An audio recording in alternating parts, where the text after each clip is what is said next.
Welcome to the puzzle stream. Let's solve some puzzles. So this is a maker who is completely new to me, but whose code I've had sitting around for some weeks. This is Terramus, I believe. And we've got a variety of things we can push through here, but we'll just begin with something from 2020, March 2020. It's through the bumper pushel. Bumpers are meant to be passed through. Don't trigger to POW. If we do, I guess I'll just have to proceed to version 4. Let's take a look. We do have a clear condition attached to this. We'll find out momentarily what that is going to be. Reach the goal after defeating at least one Cheep Cheep. We'll keep an eye out for that. We see the Cheep Cheep in the top corner. The initial bombardment just doing the stump setup. Don't know if this is going to take me anywhere interesting, but we'll check that in just a little bit after we've done the initial read-through over here. Mang, welcome. So it looks like the thing we'll ultimately be going for is some way to activate the... I don't want to say the block, because what's happening there is that we probably want to destroy the question block using the bomb with a crush on the snake block. So the idea would be that something is going to push me through the bumpers, perhaps, and allow me to land on a snake block and activate the bomb, drop through here, the bomb blows up the question block and opens up a passage for the snowball to hit the Cheep Cheep on the left. Momentarily saying welcome. So, in order to do any of that, we will of course need to come through here. It has not escaped my attention that this uses the SMB3 white block, and so maybe there is some kind of interaction involving that as well, in terms of how I can actually get through the bumper by the end of this all. But we'll have to see about that. Possibly it's also going to be something to do with this muncher on Goomrat here, in terms of what will ultimately give me that push. So the first thing we have to do is we'll need to load up over here and eventually create some way to hit the on-off switch. Now the POW is something that is not to be activated, apparently. Although, you know what, we probably could have used that as a lift. Using that as a lift would have allowed me to probably...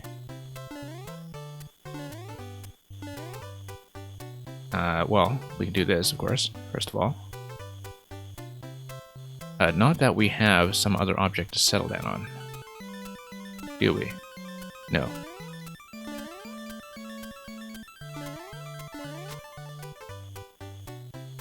Okay, so I know that I can weigh this down, but that I will need some additional weight on this side in order to maintain balance and also get over to the spring and the on-off switch. Now, one thing we haven't checked at all yet, first of all, we don't know what these clouds are all about, and secondly, we don't know what this pipe is all about.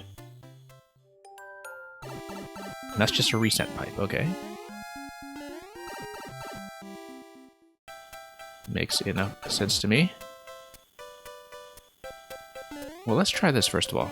Let's just get on top. And the POW is going to push, as expected. And then...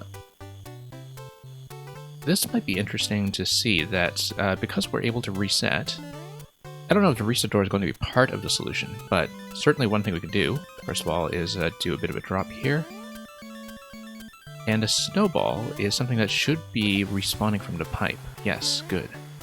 Because if we have a POW weight plus snowball weight down here,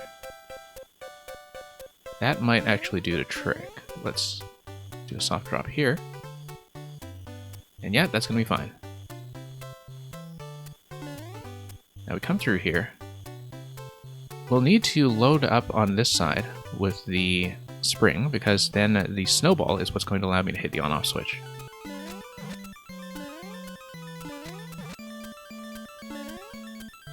Like so. So now we need to find a way to basically bump everything else where we need it. I wonder if I could have raised the stumps using this somehow, but we won't fuss around too much with that. Let's see if I can spring this guy up. Oh no, you can't up throw in this style, obviously. That's something I do know, but what you can do is dump the POW on top of the spring, such that the POW can perhaps get a push. Why would we want to do that? I'm not actually clear yet. That might actually be a bad idea. That requires a reset on its own, but we're just doing an initial playing around to see what can happen. The other thing you have to keep in mind is that we are able to reset the door when the switch is already in an off state, and therefore do this whole thing again to grab additional snowballs, etc.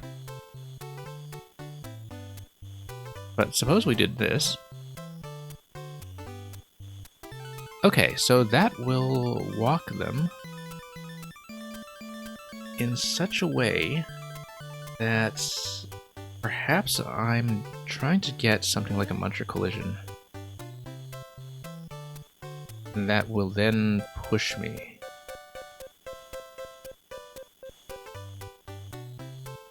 Thinking about this, because I think that it's possible to, for example, load an object like the POW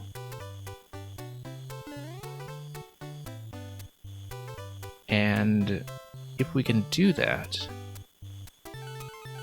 it will sit on top of the Muncher, because the Muncher is slightly underneath the top of the platform, and then push me across. The issue is, how do we re-obtain the POW? Whoops.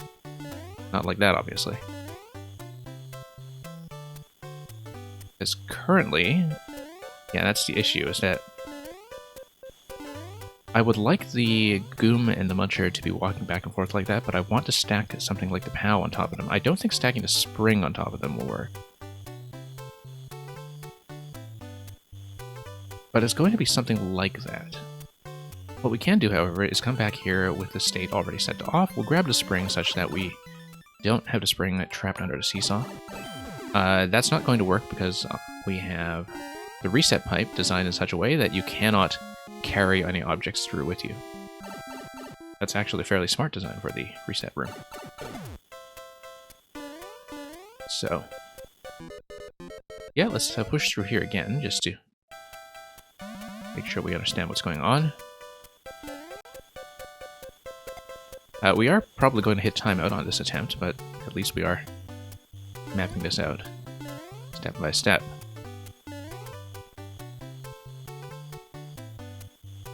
Yeah, same idea. We'll be repeating this a few times, I'm sure, just to make sure we get the whole execution component of it correct.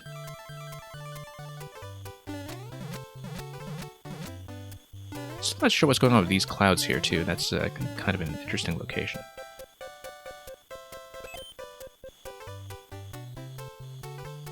Now, one thing I can do is probably grab an additional snowball. The way I would do it is this. You drop the spring over here, drop the POW over here, and then I load myself back on top of the POW. Like that. That allows me to have access to an additional snowball. That might be really important, actually. And we can just reobtain everything down here. The reason it's important is because that is what would allow me to potentially be pushed.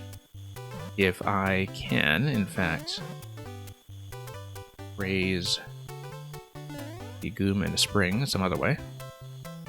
We have 13 seconds left, so not much room to try anything, but for example, snowball in here. Kind of wonder if the snowball will be able to raise them up to stack, because then we use the POW instead.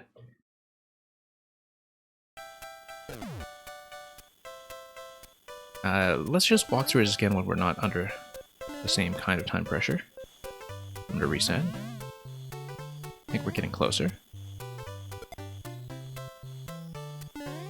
Always nice when a puzzle does give you just enough feedback to show you that you are getting closer to the real thing as you unlock one step after the next. I think that's kind of a pleasure of puzzle design that is often unspoken. Just jump through here instead of going around. That's... Oh, nope. Bad idea. That's okay. We can get more. There's more where that came from.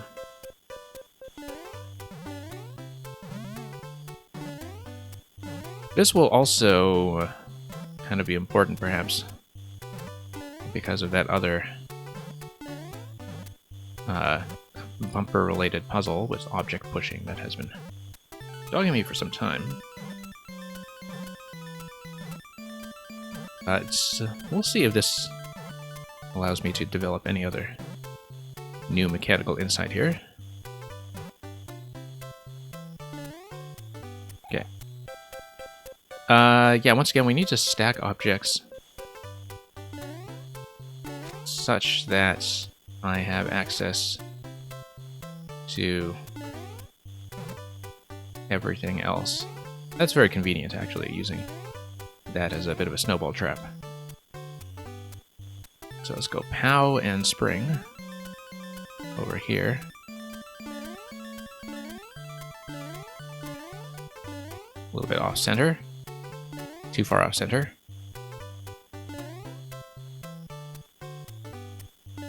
No, let's just do this instead. Lower everything. Drop.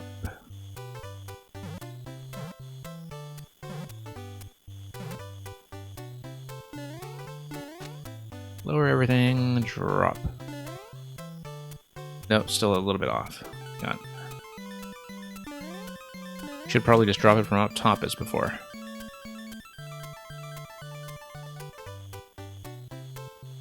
Okay, better. As long as I can get the snowball through. That's all we need. Let's grab another snowball. That was always going to be the idea. Grabbing a second snowball allows me to revert back to on, although I don't know if we would want to do that. I don't see a reason to do that just yet.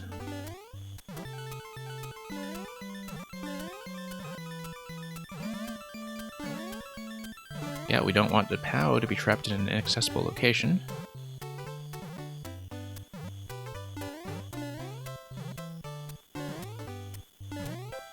Okay, let's just trap that over there.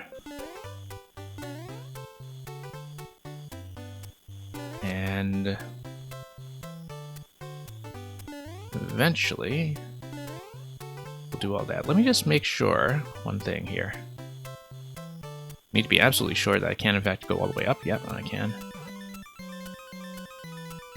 And here's how I'm going to do it. I'm going to use the snowball to attempt to push everything upwards. We'll see if that works. Well, not like that.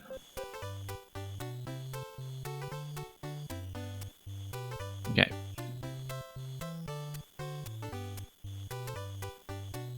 Need to be pretty reasonably centered here to get that all done. Nope, that doesn't work actually.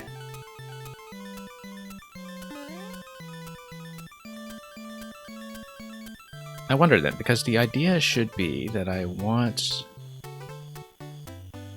to be able to pick up the POW afterwards. But if I stack everything like that first and then drop the POW over there, then what happens?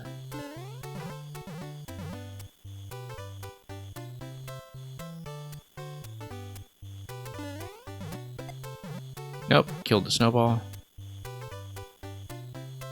But I wonder if it does that kind of collision, if that would be able to bump the Goom and retain the POW in the bottom position. I think it will, and I'll try that, but we need to execute that a bit more cleanly. I should try that a few times before writing it off completely, since it seems like it's possibly the case. Sometimes I do have a bad habit of ruling out the correct solution much too early. We do not want to do that.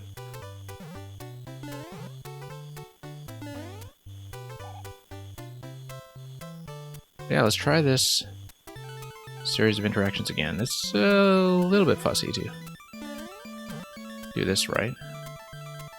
But now, last time what happened was that the POW killed the snowball but didn't raise anything. Let's see if we can reproduce that behavior. It might be wrong, but... Okay, that's interesting. That's interesting. Looks like that is going to be it, then.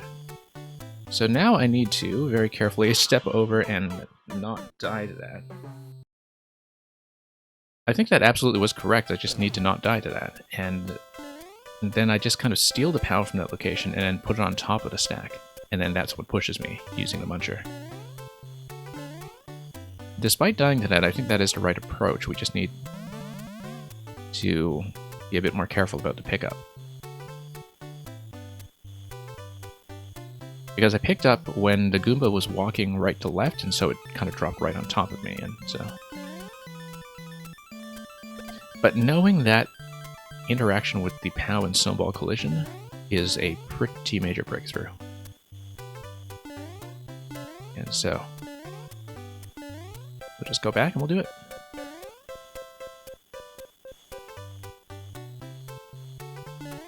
Okay, here we go. And, yeah. Like that. And like that. Go back upstairs for snowball number 2. And back down we go. Same idea. Doing much better on time this time, just because we've spent much less time fussing around with some of the earlier interactions. Yeah, not too fond of having to aim this.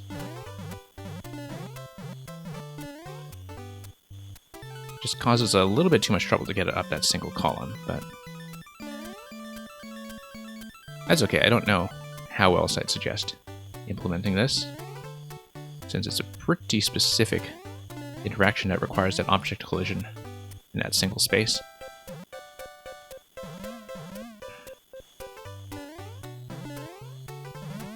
Okay, up through here.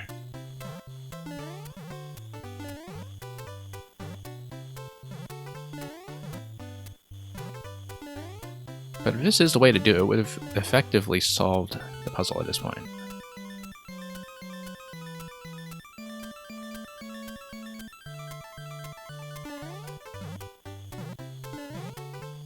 Okay. Solving the puzzle, though, and doing this little bounce here are, of course, two very different problems. Okay, that's good. That's the overlap we're looking for. Now let's raise everything with POW.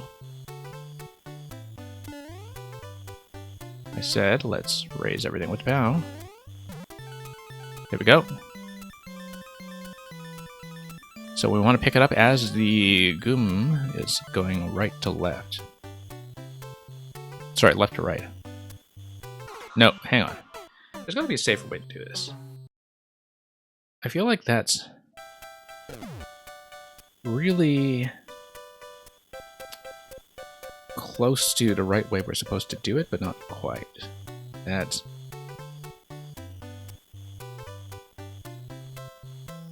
it's so specific in terms of having to snatch the block away. I mean, I can't think of a better way to do it yet, but it is a particularly fussy interaction that I'm not sure I know how to time just yet. So I don't know if it actually is doable this way, or if you always just get dumped on immediately. Feels like it should be doable. So we'll try it a few times, but it is a fairly long reset to get back to that point. Just to check if it's the right idea. The fact that there is that zapping animation tells me that this was at least accounted for.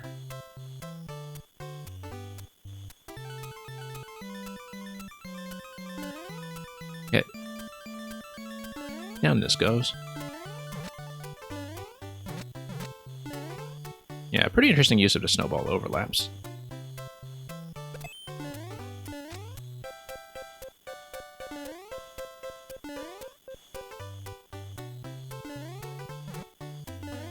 But I really do wonder if there's a more graceful way to snatch the POW.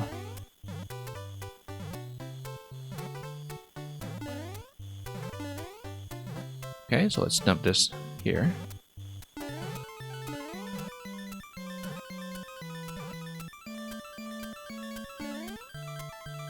And yeah, we'll just put this off to the side for the moment. Or have the POW, you know, be ejected to the left side rather than the right. I don't know if that's ever going to happen, depending on the bounce.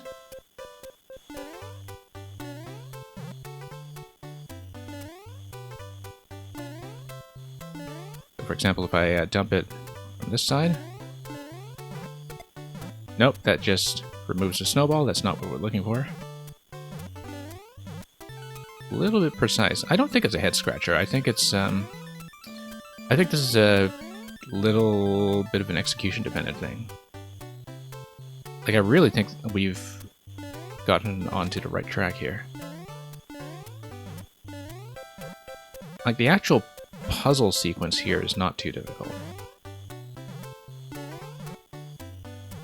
I mean, I don't think there's anything specific that I've been really stumped on in terms of figuring out what to do. It's just that this interaction here with the snowball and POW overlap is a bit unconventional. Like, it's kind of the central trick to this puzzle, and a thing that a lot of people wouldn't intuitively know from the engine. Unless they're used to playing with a lot of that collision tech, in terms of getting things to spring out of spots or uncoil or, you know, just blast off from unstacking.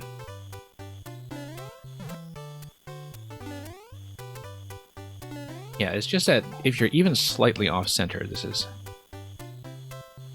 something that just blows up in your face. Now, here's one thing to keep in mind, though, that interaction...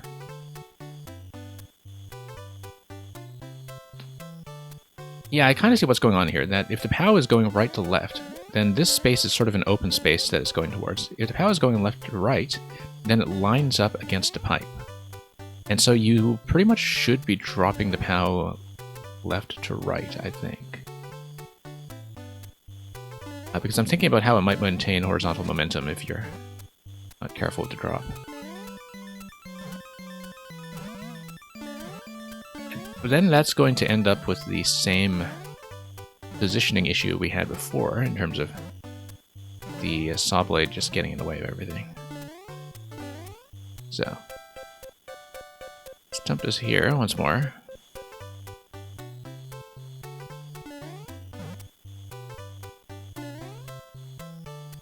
And yeah, we'll just approach from this side. And then that way things will line up without it being deflected. I hope.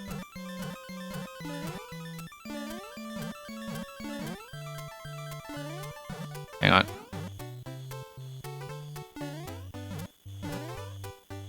Let's move this slightly.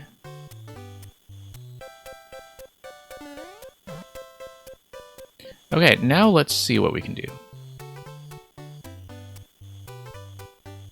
Because clearly I've misunderstood something about how to deal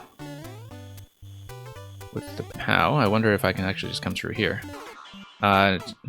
Whoops. I mean, this is meant to open up on the left side.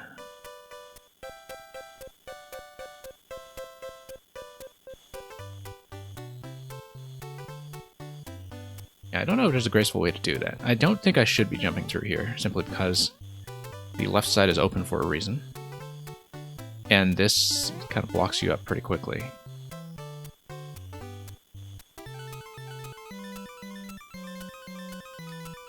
But now I wonder if we should be maybe expending one snowball and keeping another one in reserve after that, or if there's something else we can do with, like, coming back somehow for a third snowball? I don't think so. But that's something we'll have to consider as we go back over this, because right now it's sort of uncertain to me whether it is a puzzle thing that is blocking us or an actual execution challenge where we've already solved the intended interaction. Like, that's a little unclear to me right now, and we'll just have to solve that bit by bit. Okay.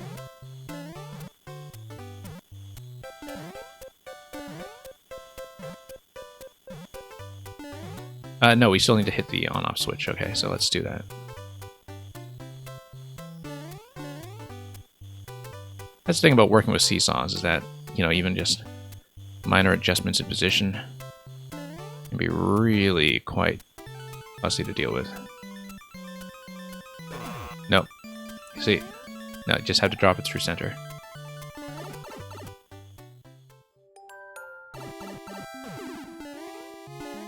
Yeah, clever reset room, as I said before.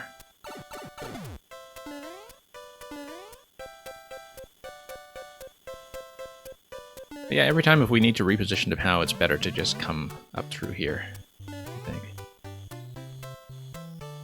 Except you can't do that when it's no longer on the track. I don't think it gets you quite high enough.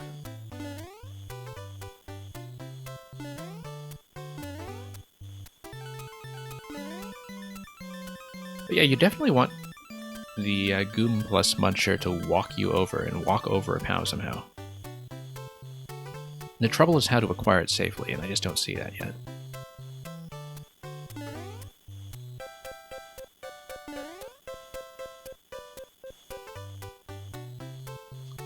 Okay, let's do this.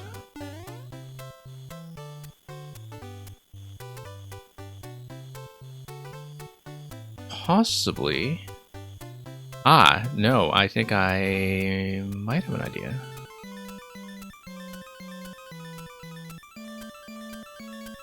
No, I don't. I had something I was considering, but it's not going to work. Okay, here we go again.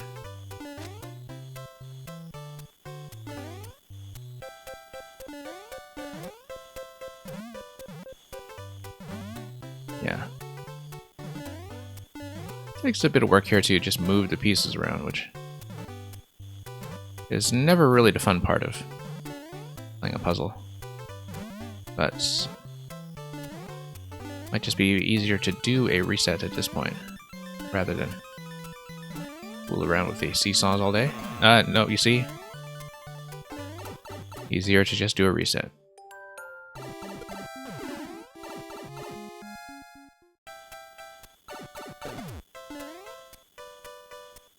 Okay. Let's drop in. Yeah, we know how all this is going to work. All this stuff here. Pick this up. Drop it in.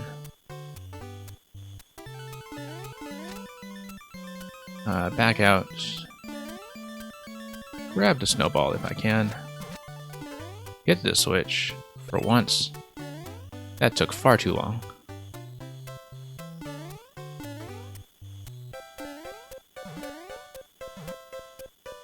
I wonder if I can do something with manipulating the stumps, actually.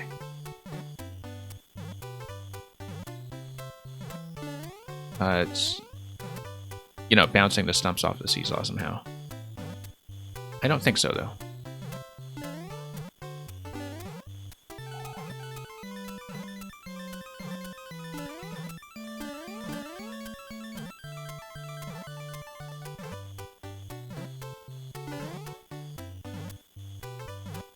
Okay, grab the POW.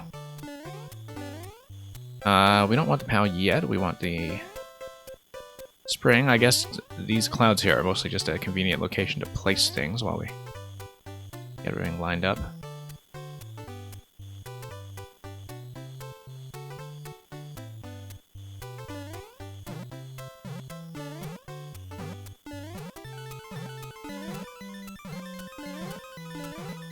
Okay, down here.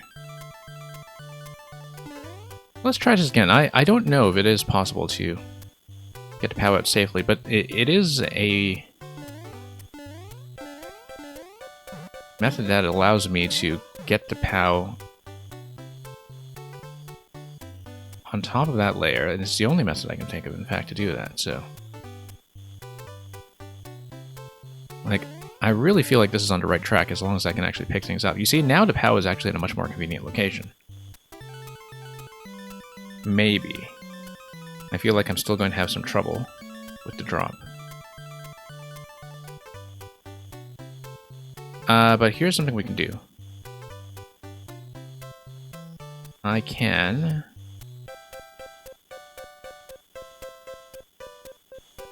I was thinking jump through here, but... in that case, we can take the spring up with me to the middle layer. But I don't think there's going to be a safe way to do that. Unfortunately. And I currently don't really see a good way to unstack this safely and get out. Because I would need the Goomba to continue walking to the right. And I think it's just going to ram into me. Got 86 seconds, I have to try something. You remember this one? Okay, I haven't played this. I've never played anything by this maker, actually. But I saw him come up recently because he finished this big new Zelda dungeon that I had marked out. So I thought I'd try some of the earlier puzzles first. So yeah, obtaining the POW here and kind of getting the stack and the push interaction is the thing I'm having trouble with right now. Because... oh, there we go. No, we can do it. Just couldn't do it safely previously. Okay, we've got 50 seconds to sort this out then. Stack it on top of the muncher. Nope. Oh, and it's off screen. Okay. Guess we have to redo it.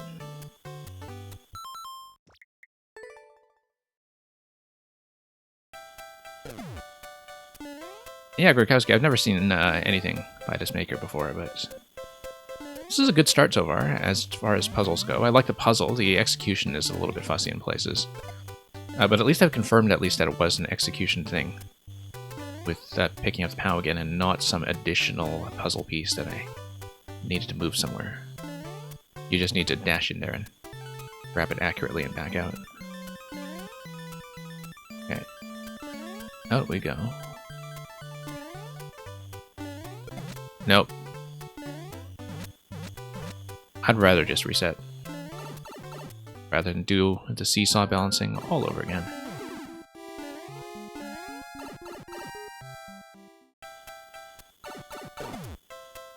Yeah. One moment. Let's get back in order.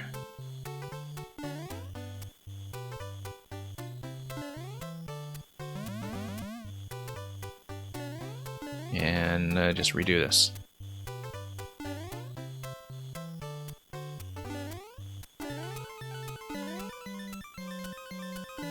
Hey, everything fine. Up to the point of actually doing that stacking interaction. The stacking should work though, because the muncher is going to sort of be a sub-pixel underneath the top of the white platform. Like, I think it's absolutely going to be correct to do it the way I've been doing it. Okay, drop this. We'll grab the POW. Move this over here.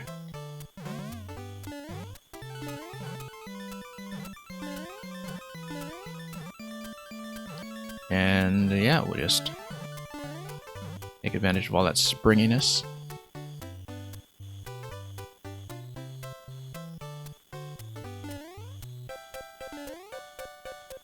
Nope. The arrow, unfortunately, is not going to be the marker we want here.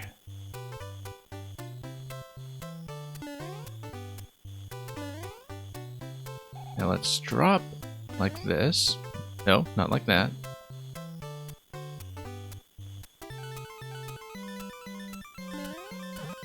There we go. Except now it's in that inside position that was causing such grief before, so we'll need to be extra careful to get in there and snatch it.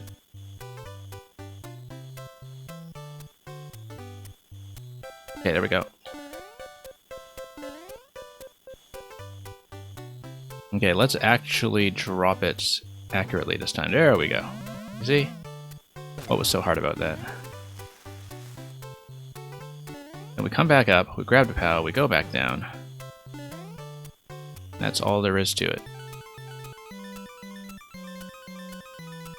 Yeah, problem solved, pretty much. Except for the snowball. That's okay, we know how to break the snowball.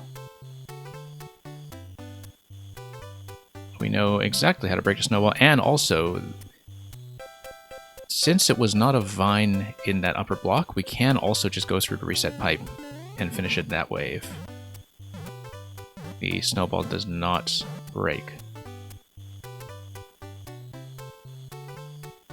That's probably the best way to do it, in fact. Just go through the reset pipe, and I believe it's not a vine in that block, so we should be okay. No, I'm wrong. Why did I think it wasn't a vine in that block? I thought I tested it. Okay, so we have one remaining problem, which is breaking the snowball.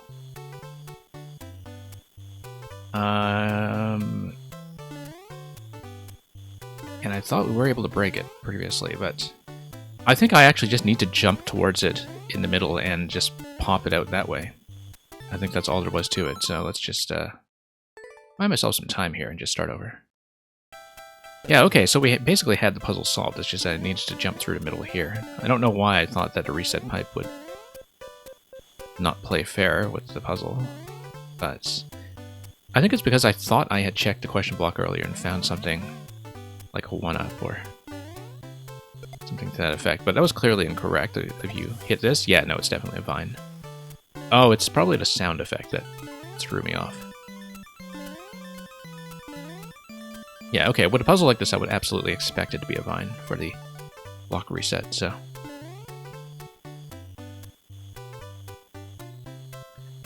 Yeah, it doesn't tell you. You just kind of have to assume by puzzle logic that the reset pipe is actually tuned to behave like a reset pipe. I mean, it is designed in such a way that it makes you put down items and so on, and so it's kind of reasonable to assume that you can't use the reset room to manipulate anything in the main area. But, whoops. Let's just reset through this. I don't like having to do the seesaw restacking.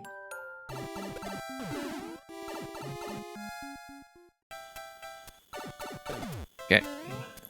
Yeah, through here once again.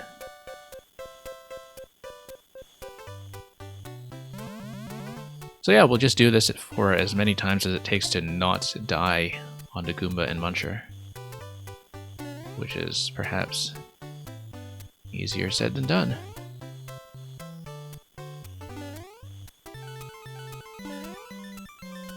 Yeah.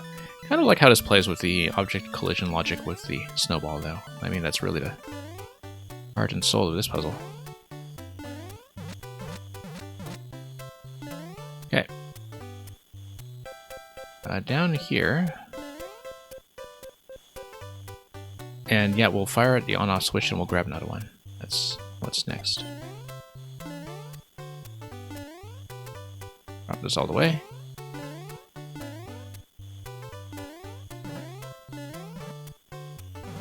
Yeah, like how cleanly that all gets lined up. And yeah, we'll just move over here and do the same series of interactions as before, except this time without dying.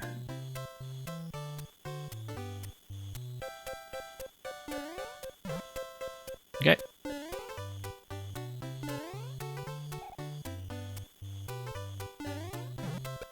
Nope.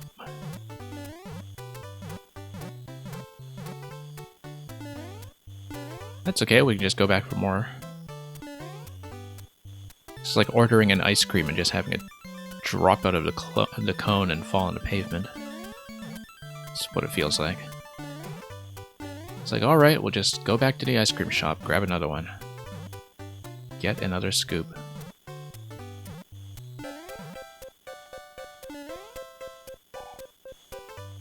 Run your shirts through the laundry afterwards to get all the chocolate staining out of the way from the previous scoop. Vanilla, I guess, in this case. Oops.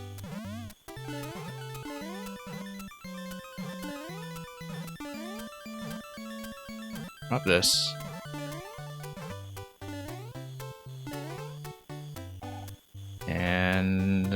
Yeah, not this one yet. Let's...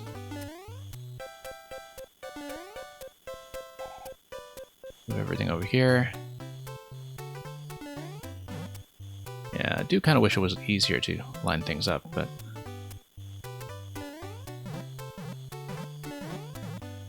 okay, let's not die to that either. Move the spring slightly, perhaps. There we are.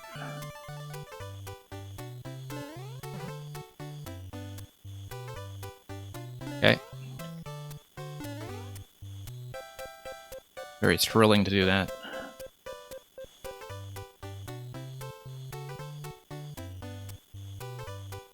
And yeah, we'll just drop like this. Nope. We should have it at this point. I mean, it gives me plenty of room to pop out safely and hit the snowball in terms of the safety zone from that Goomba, so...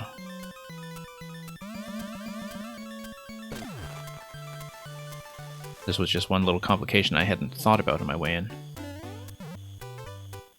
And yeah, we even just grabbed a snowball directly and... maybe just carry it up with me unless it breaks. If it breaks, that's fine. We'll just grab a new one at the pipe. Probably will break on the wall, but... let's see, as a held object, what the collision logic is going to be like here. Grab this out of the way first. Can't always just spin the snowball, but... might as well be fancy about this. Memory tells you that you can just place the POW on the semi-solid. On the semi-solid, oh. Oh, and still have the Muncher drag it. Okay, that's interesting. You see, now I kind of want to find out. We have time. We should know this. It's potentially useful. Whoa, let's be careful here. Nope. Nope, you need to take advantage of the sub-pixel stacking. I didn't think so.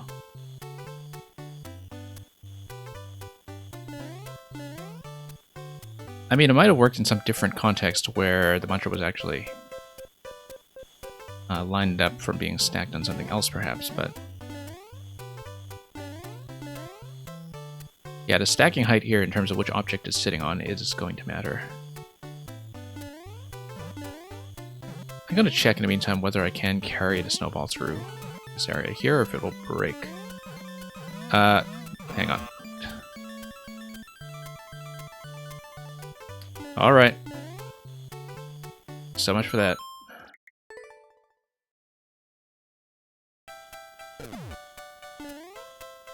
Getting a little bit too fancy here.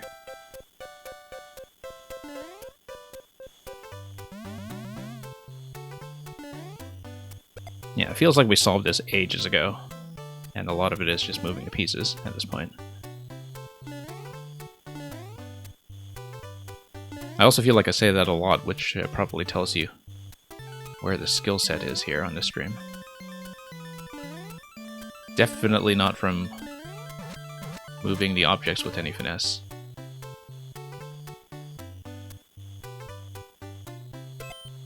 I'm not familiar at all with Dead by Daylight. Momentarily saying, I know one of the other Maker streamers who comes here a lot is a big Dead by Daylight player. I think it's Red Dungeon, who kind of does that as his secondary game, along with Mario Maker. But I know nothing about it. So, what am I doing? Oh yeah, no, back up to the snowball to grab it for the next phase. Yeah, that's right.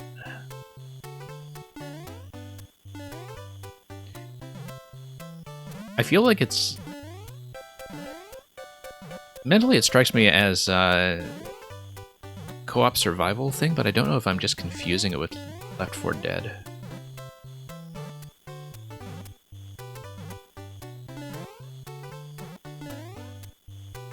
You know, dead this and dead that.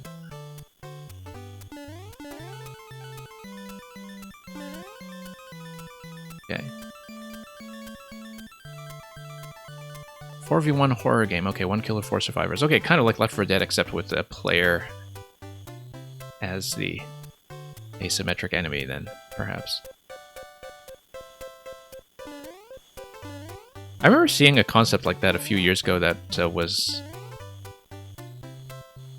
this game that was like really, really hyped at the time. I think it was called like Evolve or something, and you know, a similar kind of 4v1 concept that was really hyped at the beginning of the last generation, but never took off.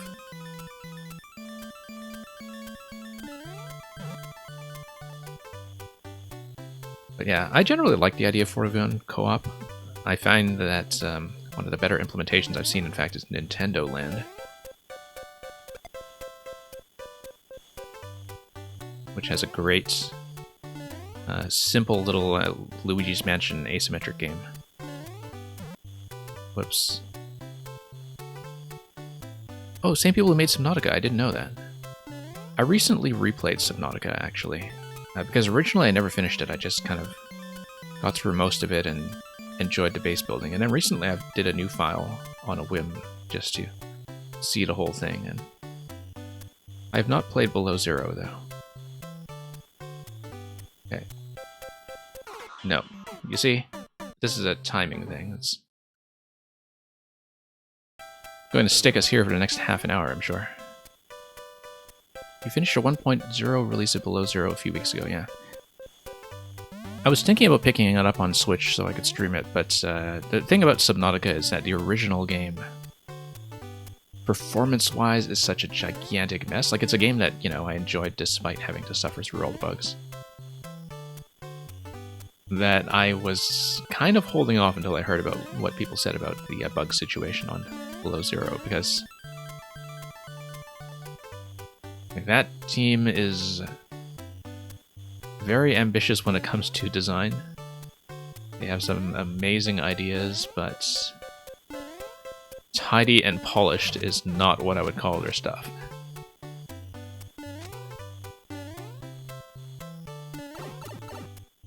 A much more linear game. I heard something to that effect, yeah.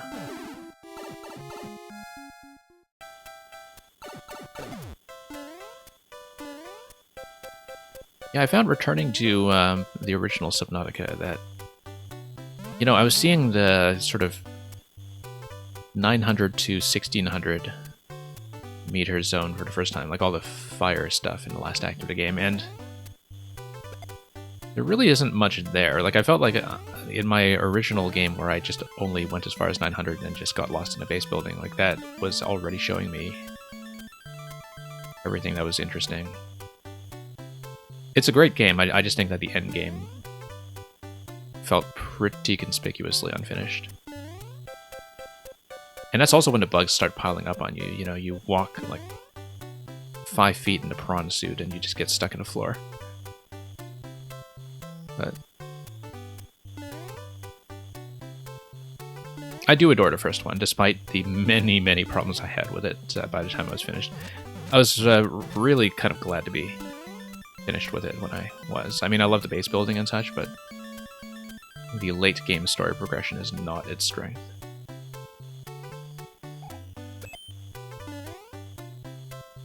But for a while, when Subnautica is kind of at its best, it's really interesting because it's kind of like a... It reminds me of Metroid Prime in some ways, except, of course, with a very open layout that isn't built on top of rooms and such. Like, if you thought about how a future Metroid Prime could kind of take inspiration from something like Breath of the Wild in terms of totally breaking down the idea of doors and rooms and corridor-based locks and such, it would probably look kind of like Subnautica. Did I kill the snowball? No, I just didn't get the snowball. Let's go back and do it.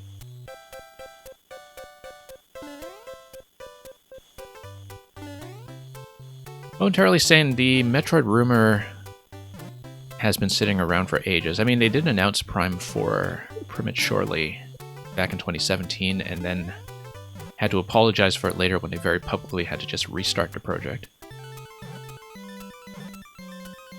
But Yeah, I know one thing that I've been excited about for a while is to see if they were going to do another 2D Metroid. Like, technically it would be Metroid 5. Given that they had developed that relationship with the team that had worked on Samus Returns on the 3DS, which I very much enjoyed. Let's do this. But yeah, I mean, there are a few things I can think of from Nintendo that I would find more exciting than a new 2D Metroid, I would say.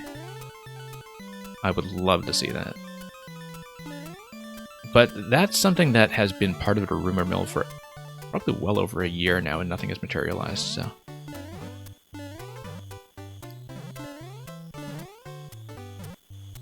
And in terms of, you know, E3 stuff, like... The other thing that I know people have been talking about is whether Nintendo will do something for the 40th anniversary of Donkey Kong, and whether it will be... Like, the rumor that had been going around was the 3D Mario developers working on a new Donkey Kong that is not Donkey Kong Country, but, you know, kind of rethinking Donkey Kong from the classic convention somehow. And that is something that I think is a really exciting prospect if it does, in fact, come to pass. Because I love the Donkey Kong Country series, but I do think there's a lot more to Donkey Kong than that, and that it'll kind of come full circle in a way, because the sort of modern 3D Mario going back to Galaxy started with the developers of Donkey Kong Jungle Beat on the GameCube to begin with. Like, it was the Jungle Beat team that was recruited to make Galaxy, and they were kind of the core group for 3D Mario ever since, although there had been some reorganization by the time they got to Odyssey. And yeah, I'd love Prime Trilogy as well, of course. I mean, I do have it on my Wii U, but I don't have my Wii U here with me. Rather, I have the Wii copy playable on Wii U. But my system is not actually with me, and so I haven't gone back to Prime in quite a while.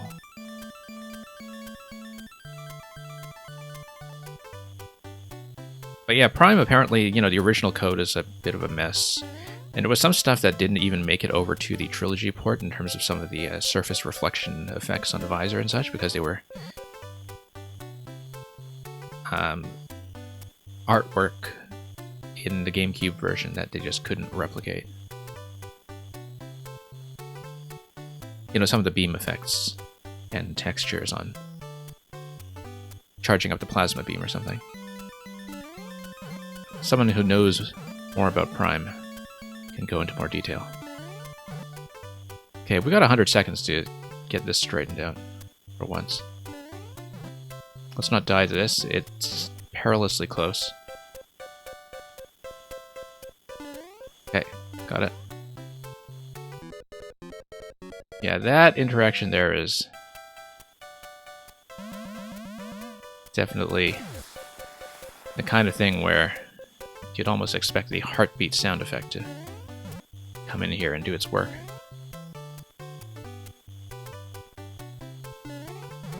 Okay, let's grab the POW. Get back down, not kick the snowball. Although we can. We can't afford to lose the snowball, let's just not totally blow the rest of this interaction. Love how everything is built around the goal card in the ending screen. I mean, it is one screen puzzle, but I like the use of spacing here, where you have everything just wrap around the exit point.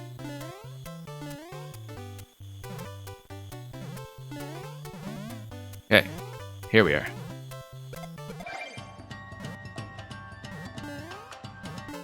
At long last. You think you're one of the 5 people who bought Donkey Konga 1 and 2. It wasn't until recently that I even realized there was a Donkey Konga 2, and I was usually pretty up to date with some of the weirder Nintendo stuff that would use the drums and so on. I really did love Jungle Beat, though. I never actually owned the drums myself because I just got Jungle Beat on rental. But anyway, thank you for the GGs. We can totally do a second one here in this list. This is my first time seeing some of this. Goomba hat level. I feel like I'm contractually obligated to show this off. It's marked as puzzle solving. I would assume it's not quite a one screen, but something else. We can take a look.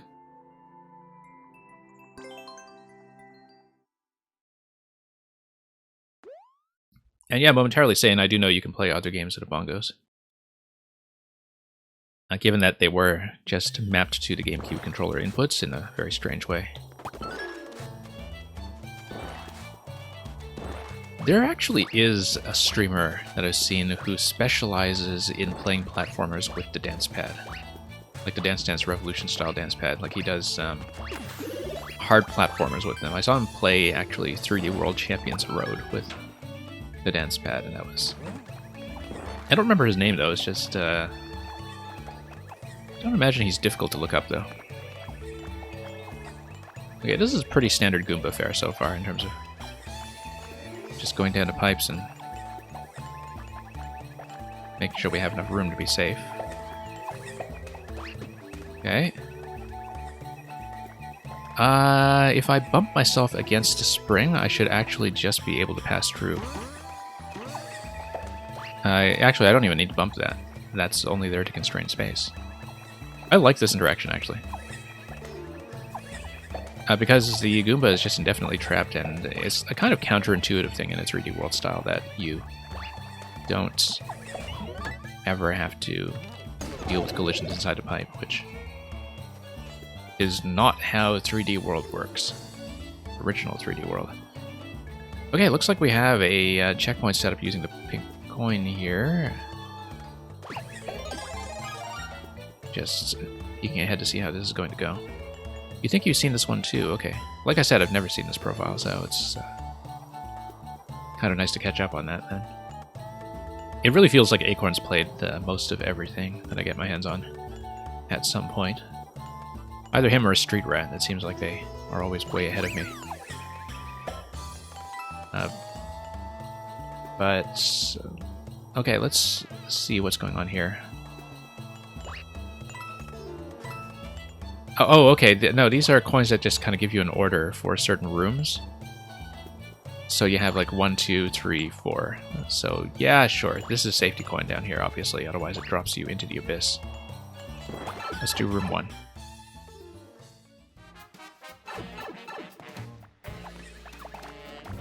Okay, this is just crouch and then hit with the mushroom. I don't see any reason why we can't just hit these guys, unless there's... Oh, no, it's entity-based. I was looking at that pipe as I was doing that to see. So do we go back here to reset then? Yes, we do. Good.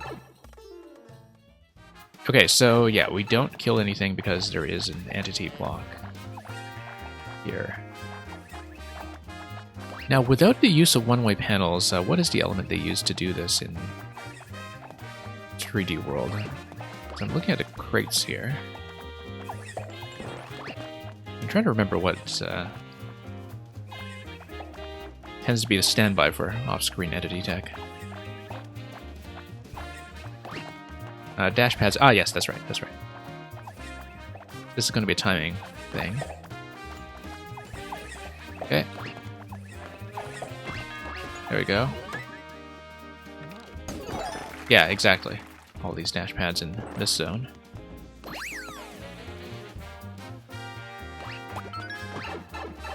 So yeah, just 4 rooms. We'll drop in here, recycle through the checkpoint, and go through door number 2.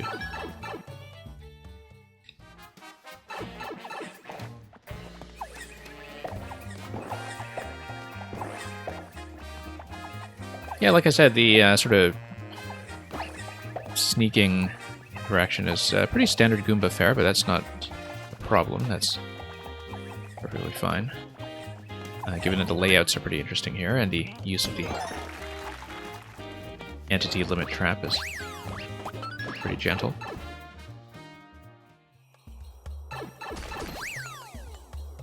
Okay, room number 3.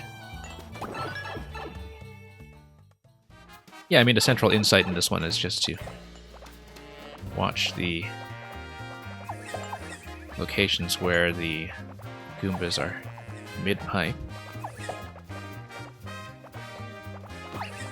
Okay. Very stealthy. And we'll just let this guy come all the way across.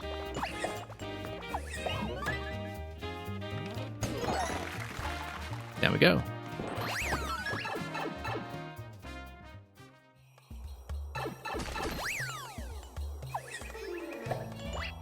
And over.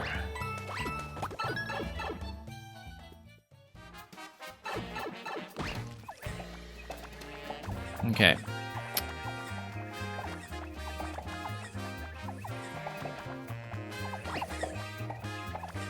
Of course we're doing it. And looks like we need to activate the exclamation block in order to get down eventually, so we'll do that. And just kind of pass through here. And then we have to get through this pretty quickly in order to have the exclamation block still be alive. So we need to map out this route. Okay, there we go. Nice, I like that one. And the timer is actually quite relaxed on it too, which is good. Like, you've got plenty of time to actually spot where everything is, and the patterns are pretty gentle.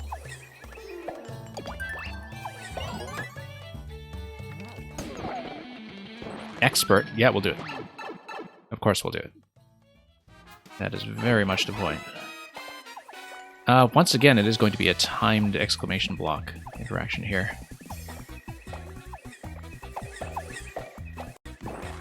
And yeah, eventually we'll need to go through this gate. Reset door on the right side. Let's do this maze here then. Okay.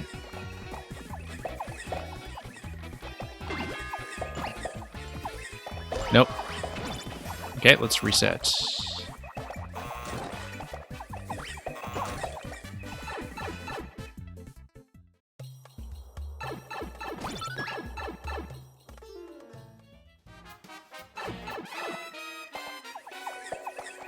I do have the right idea, though, just need to reset how it is gracefully until we get it done.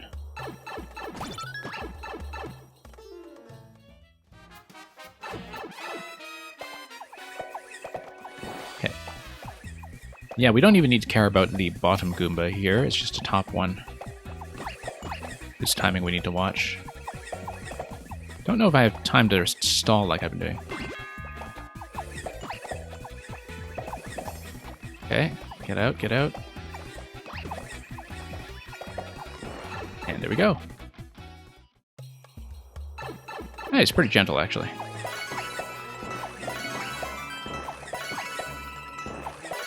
Love the use of the extra Goombas just kind of circling around the bonus room as well. There we are.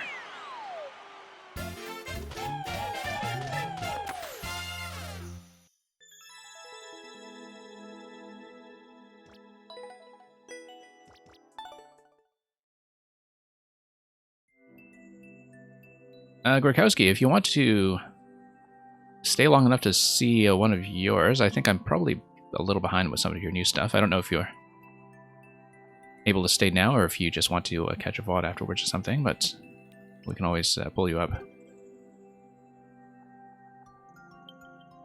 Yeah, let me just grab you off my long neglected list. Galoomba Guidance. Guide the Galoomba to gather your gear, rather.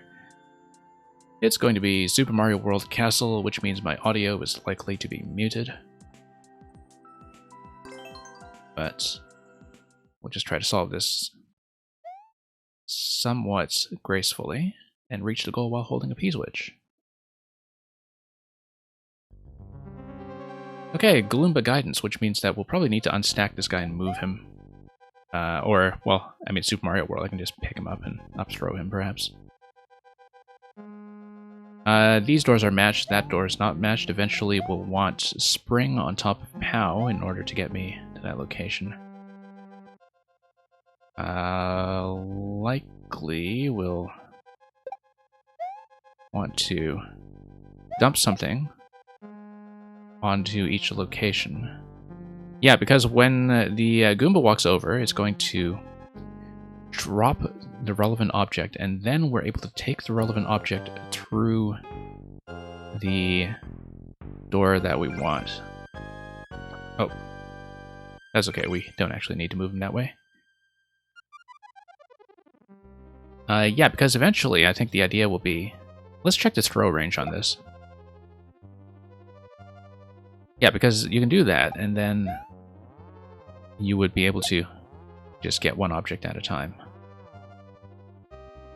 Except you would eventually want to retrieve the spring, and that's okay, because we can just grab the POW and come in here and reset, so... that's not what I wanted, but... Yeah, okay, no, we'll just use to reset doors to get the interactions I want. Let's redo this. But I know the general idea is that we kind of use a good sequence of these throws, these positions, and obstructing the central column by resetting through here with a certain series of objects. And we create an ordering of objects that will allow me to grab everything I need. So I feel like I do want to grab the spring first, but then reset into this location. So it's going to come here and give me this object, and then I'm going to walk it into the reset door to pull it out, such that we change this sequence. By changing the sequence, I'm able to get the P and the spring in a certain order. So for example, once it walks the P over, I'm able to stop the P underneath the spring, I believe. Trying to remember, because I always find the spring collision to be a little bit counterintuitive. There we are. Oh, except no. And that still doesn't give me the position I want. So never mind.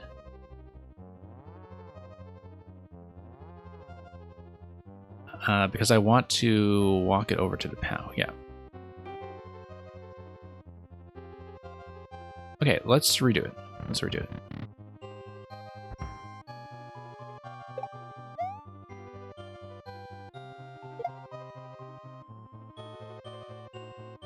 Yeah, because I'll want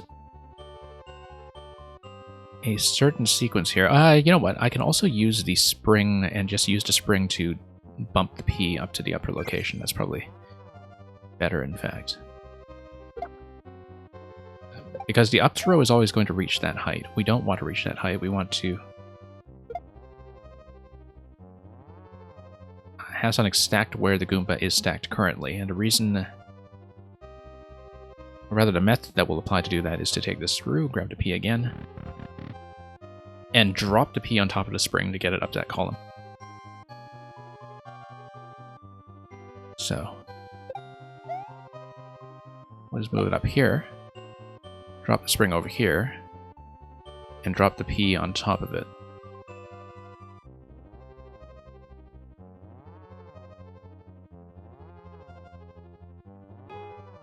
Okay. Fairly confident about this, except now it's just going to be stuck.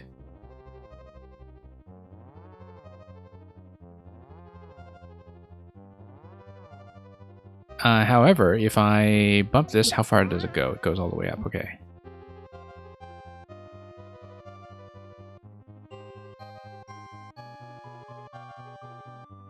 Yeah, because currently I need something in that middle stack, and... However, what I can just do is just drop... No. That's fine. That's perfectly fine, actually. I drop the Goomba on top of the spring. That's all there is to it. No problem. No problem.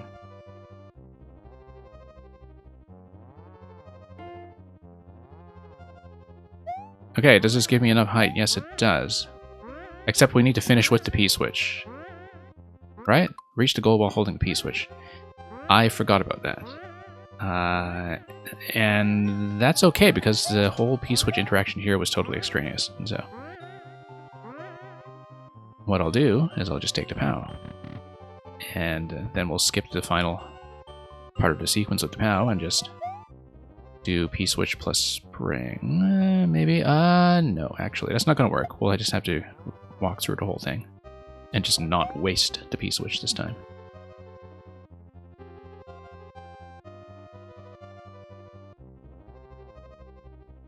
Yeah, I'll need to walk through the whole thing one more time here.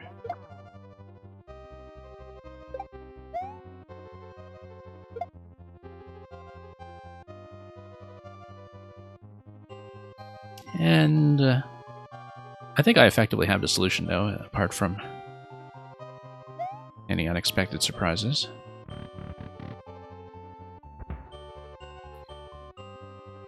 Yeah, paying attention to the clear condition. That's something that we should work on from time to time. Yeah, I want to get the POW. I'm able to do that. But I need to get the P-switch first.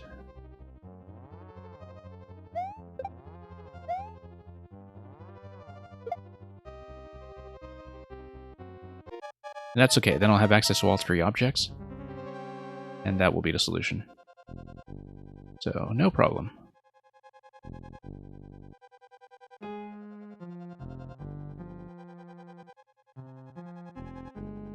Okay, drop this guy here. Nope, come on.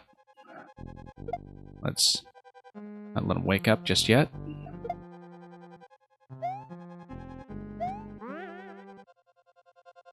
Move everything else out of the way just to avoid any complications.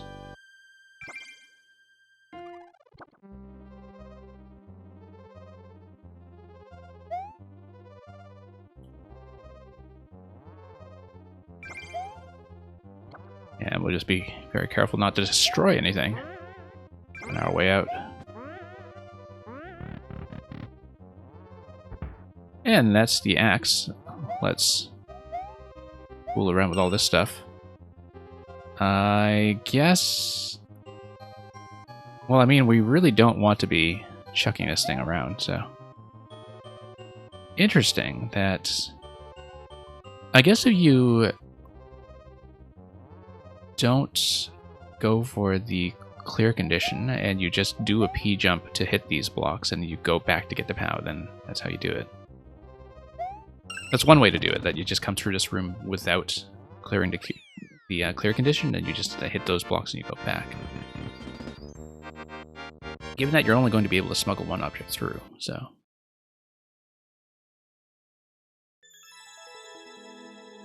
I guess we'll never find out. Anyway, thank you for that, Grekowski. Let's see. What was the most recent one I haven't done? This one I played an early version of, I'm fairly sure.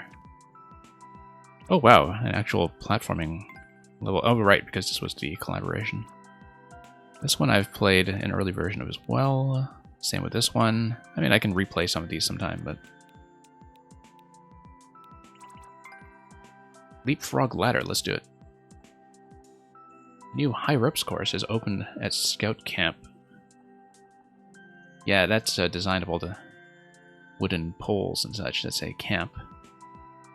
Really do sell the idea of a High Ropes course. Try the Giant's Ladder. Thank you for all the GGs once again, and let's take a look. Okay, 5 coins, and a claw that takes you down towards them, which... Oh, I see, and then a claw just kind of drops off.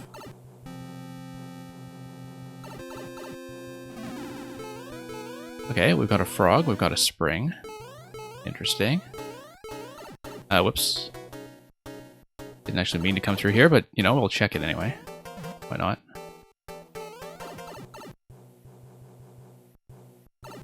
Inspired by real-life Giant's Ladder, yeah.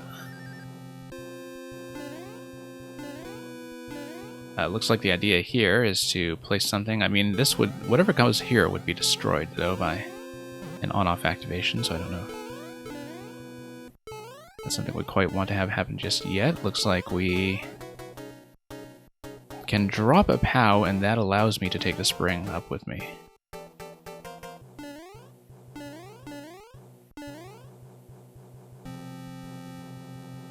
And there we go. On-off switch... ah, no, we want to drop the POW such that it gets destroyed, because then we are able to respawn it at the pipe. So that's the idea. POW goes here. Frog Mario is much more manageable when he's holding objects. So we nuke the POW, drop the POW,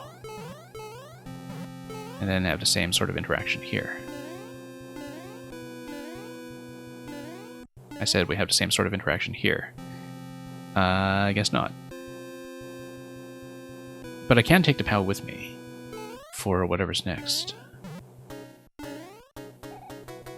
And...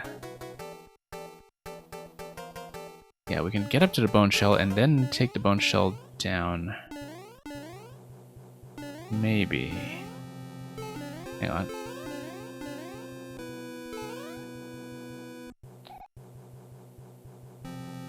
Interesting. So, I would have thought the spacing here was going to be okay. Oh, I see. Okay. Let's rethink this for a moment.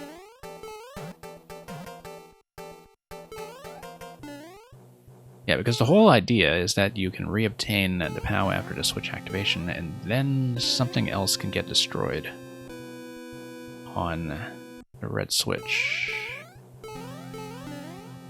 It's not going to be this. What can happen is take this up.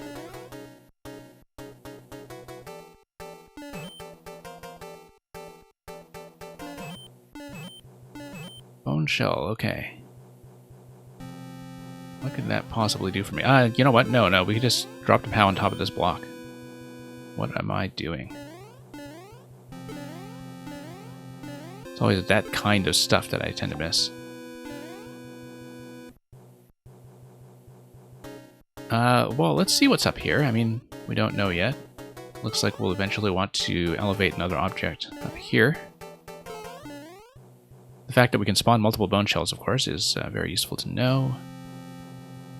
The fact that we can also jump out of each successive one is very useful as well, apparently, considering I would still need a way to get the spring up from down low, which is fine because we have the POW here now.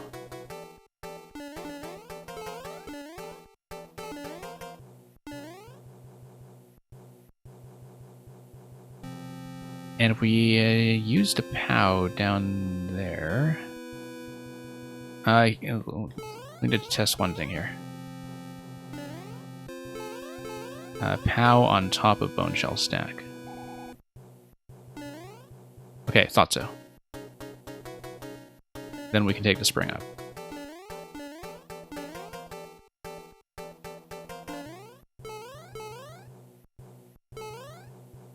And yeah, let's just drop everything. Whoops. Said. Drop everything. Not like that, we don't. Oh, and you know what? We're out of range of that anyway. We need to come all the way back down. Okay, that's not a graceful reset, but that's okay.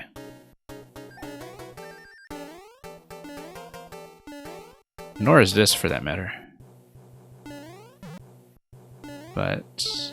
no, that's pretty much what we had originally. So to deal with that sort of initial drag on running with the frog. Okay, destroy.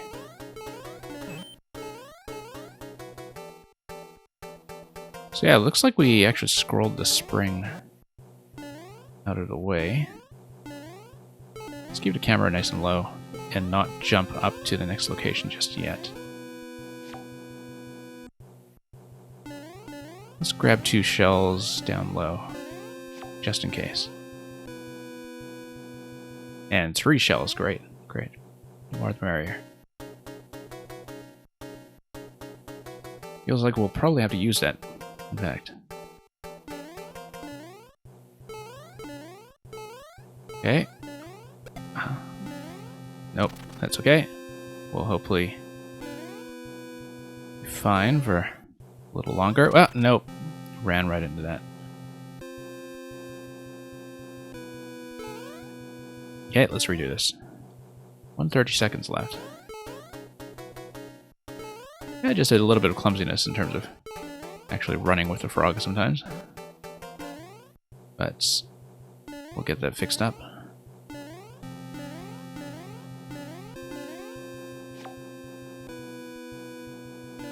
Drop some shells.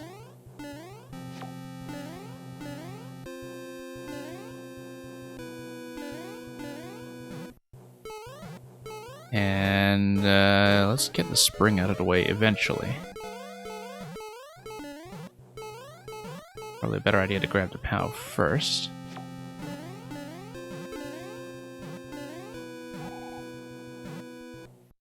Down here, and we'll do the whole stacking interaction.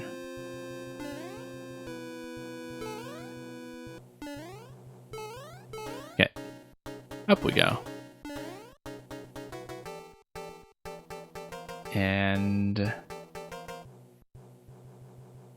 now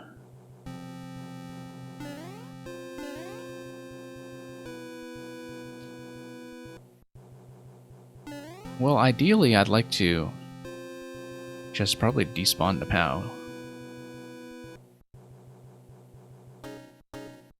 I think I can do that. I just come up here and bump out of the way. Come up here, jump around a bit.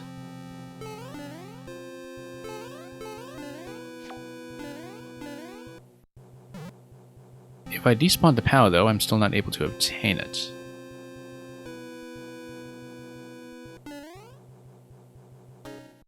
But what I can do is, like, come up here and jump that way. Not a very elegant way to do it, though. Maybe it's not that.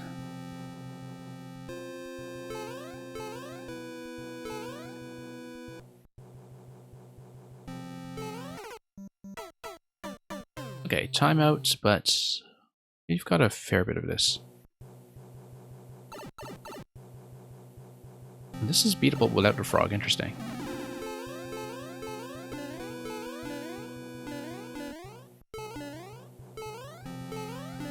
Looks like the despawn actually is something that will matter, though. Whoops. When it comes to the POW reset in that last part of the loop.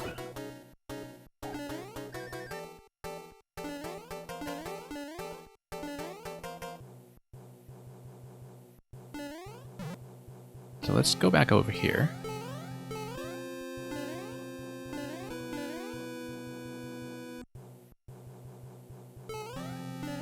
I mean, the fact that I can spawn additional bone shells means that we can create like a tower over here. Potentially. Not too much of one. There is a limit. I can't say I remember what that limit is, but we'll... Whoops, go back here. That's my way up.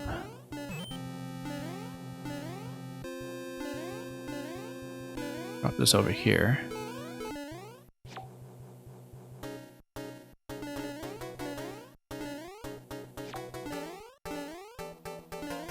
And let's take a look at this. And not tug my way up too far yet. Don't want to despawn the spring. I think it's something like 6, right? I feel like this is something I used to know.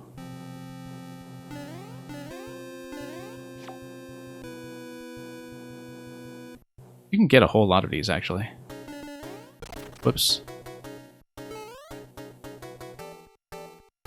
Anyway, we probably don't want to be doing it in this position here. Let's... Or there, for that matter. We can reposition a whole bunch of these, though, and just create a tower.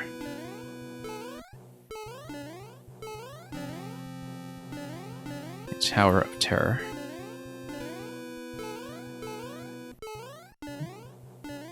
The idea being that... Oh, no. Oh, okay. No, dropping them like that will not work, actually. Because they will not stack. They will just drop on top of each other. So, for example... Whoops. Really do have to get used to the acceleration on this. Yeah, no, they'll never stack. So, never mind. That's not as useful as I had hoped.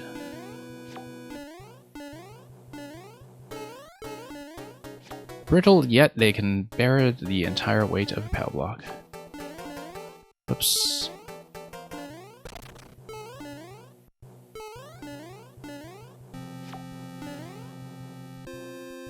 Is my spring even still there? Yes. And a shell, in fact.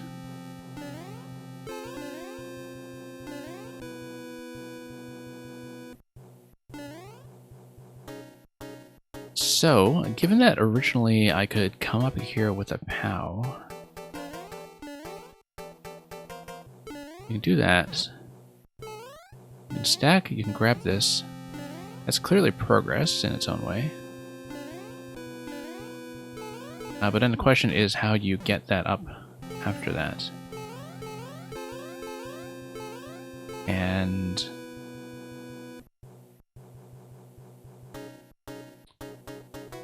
one thing it is possible to do, perhaps, is despawn the POW, but then move the POW back up with a combination of using the bone shell and this kind of grab here.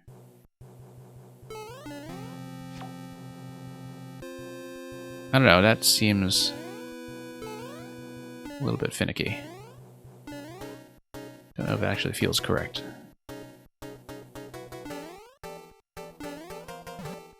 But anyway, this allows me to get up in the off state as well, though. That is something potentially important. Given that I can blow up the POW and get back up here with the bone shell, that's probably what I want to do.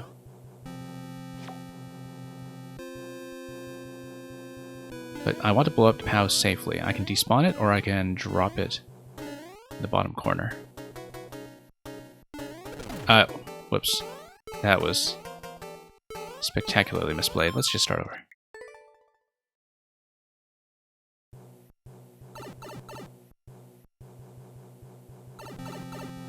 Yeah, the bone shell seems to be very selective about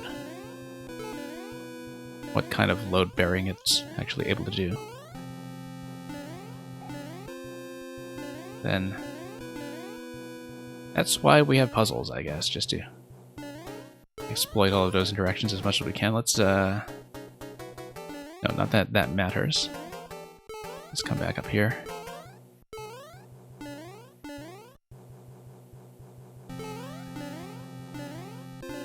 And back up here.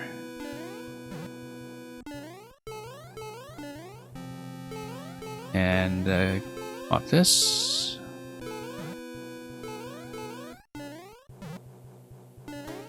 Okay, so far so good. Grab some shells. A few extra would help, I think. Just to make sure we have a few things available.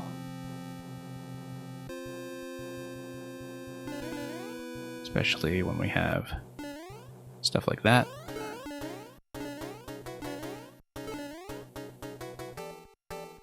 Yeah, we'll move one down here in case we need it.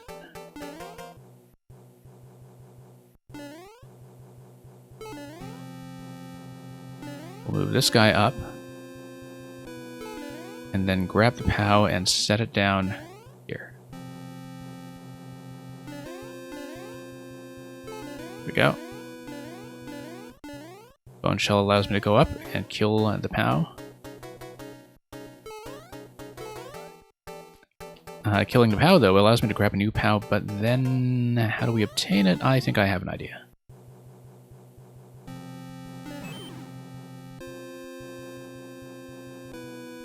Okay.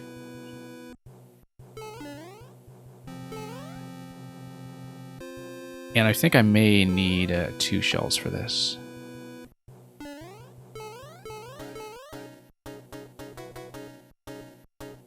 Or, no, I shouldn't, actually.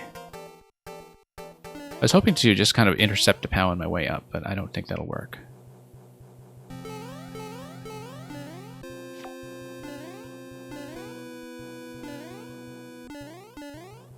May need to redo this since we got back to the POW reset. Just reverted back to the earlier state I was in.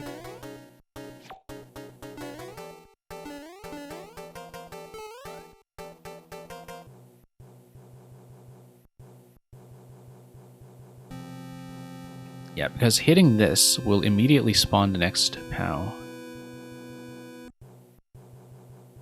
But then the question is, do I want to do that yet? And Cordial Snail, welcome. Cordial Snail, that is a very intimidating creature.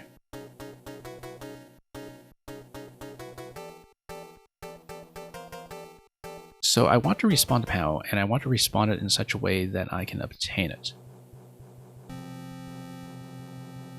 Because if I hit the on-off switch, I mean, this is a blue pipe over here. I don't know how quickly I can obtain it. But ideally, I want both a POW and a spring over in this location here.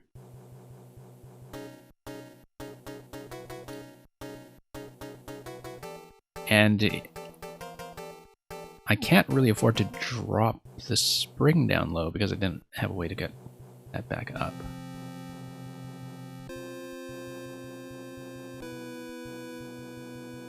However, one thing I can do is perhaps, yeah, I was thinking before that I was able to pick up the spring on the way up, and I wasn't able to finish that jump, but if I actually throw the spring, maybe that can in fact be done. Like, I just need a little bit of height on the spring to do that, so.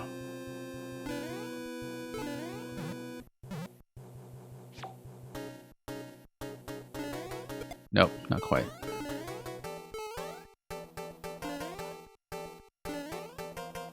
Don't think it's going to be something execution-based like that anyway. I feel like that's not really what this puzzle is doing.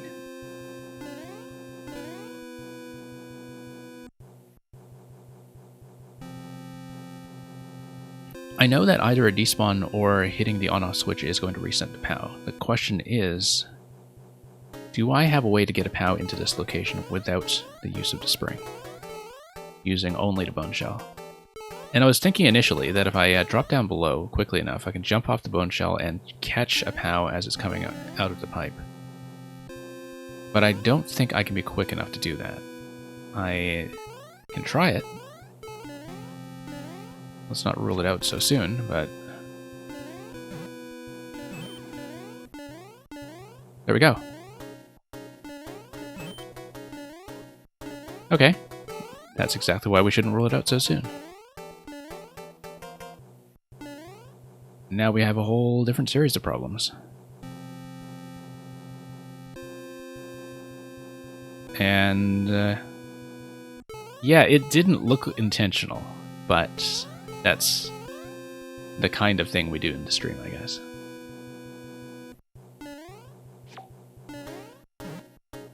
And then I'm able to get through here. Checkpoint. Checkpoint. GG. Oh, I guess because you're grabbing the flag at the top of the whole construction here, and that's the point of the ropes course.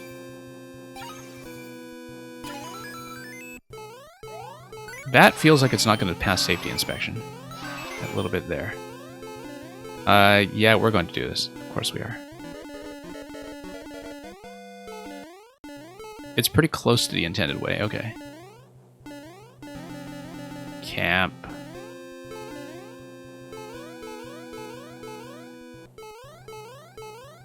Yeah, it feels like the frog suit is usually built for a much lower elevation, but might as well check this. Okay, we got it.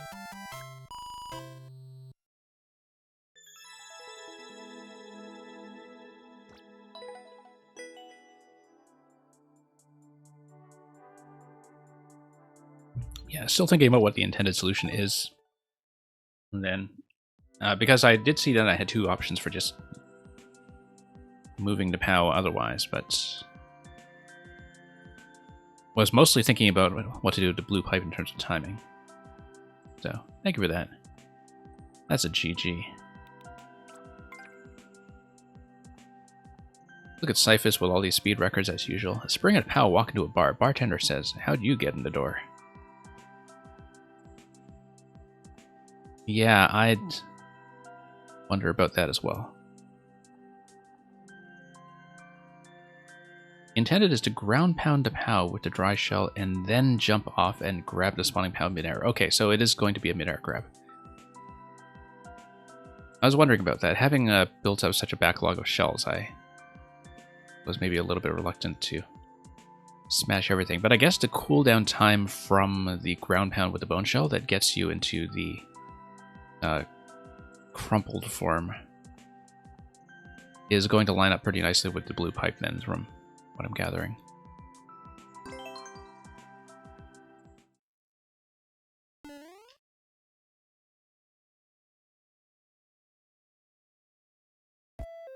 Okay, so what do we have here? We have a key matched to a key door, but also we need to place an object, likely a POW, under the key door because that's how a POW walks into a bar.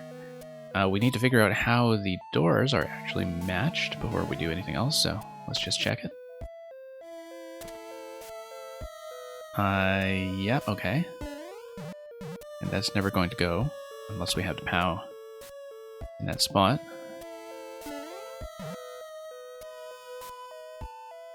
And a way to do that is to just right here drop, because we've been doing so many of these interactions lately.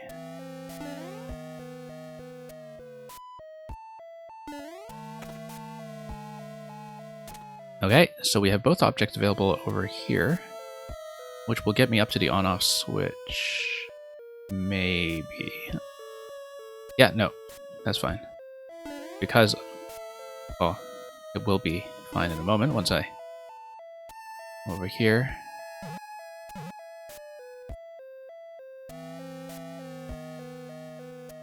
Drop this. Yeah, the idea will be to hit this on-off switch, eventually work our way over to the left side on-off switch, and then use that combination of events to drop a POW over to the right side. I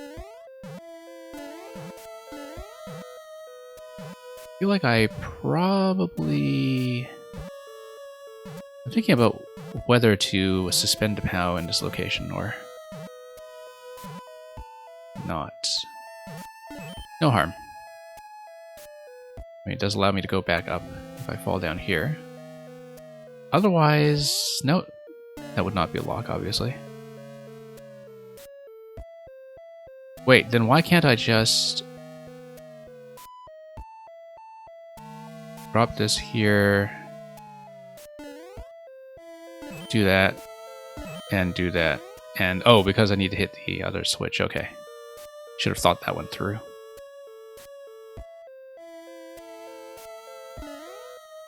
Yeah, that's what happens when I don't track my colors. Alright, that's fine, we'll just drop back in here. Feels like I was supposed to carry the POW with me over. I am supposed to carry the POW out, but now we'll drop in through here, and we'll just reset everything. Nice gentle resets as usual.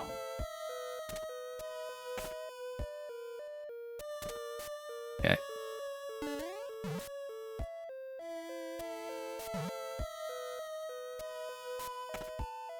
Pow over here. Spring over here.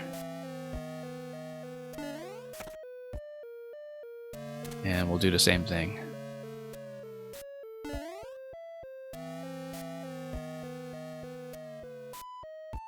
Except this time we will not drop the POW immediately. Let's go down here. Whoops.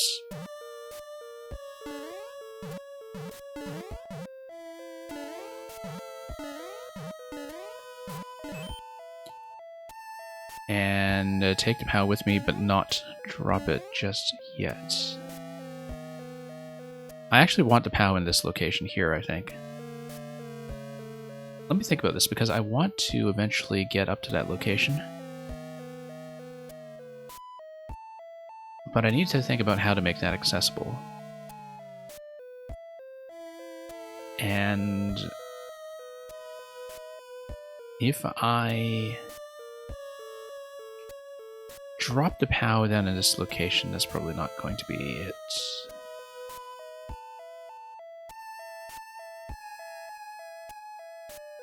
If I hit the on-off switch, though, that's the only way that I can actually progress the puzzle.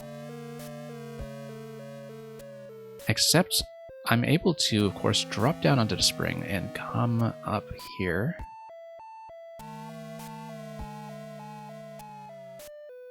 Yeah, everything over here seems to be implying that eventually I'll need to jump up on the left side with a very symmetrical kind of motion as I did over here. So the idea is that I need to have both the POW and the spring available on the left side. We could have just done that in the first place. I don't... We didn't actually need to come to the right side first, did I? Yes, I did, because this was initially in the on state, and so...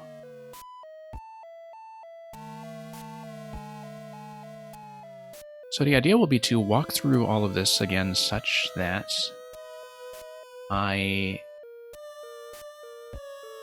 have access to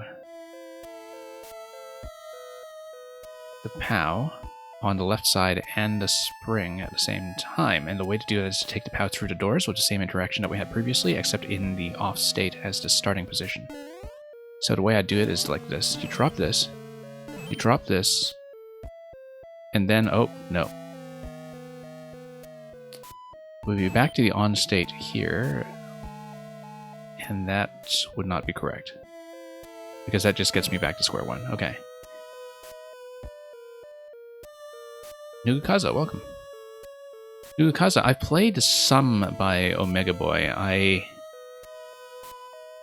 have played a few of these on the puzzle stream in the past. I don't quite remember which ones, but I definitely have played some of them. Actually, I think it was Omega Boy's the colors puzzle with the score display highlight and all that. That was one that I actually didn't end up finishing, but I finished some other ones by Omega Boy. I think that was by Omega Boy, the one I'm thinking of. So, okay, I need to rethink this, because I obviously shouldn't have done the double drop there. I miscalculated when it came to altering state. However, I am able to drop and... Let me just check my jump heights here. Whoops, no. That's not how you check your jump heights. Yeah, POW plus one of these blocks allows me to go back and forth.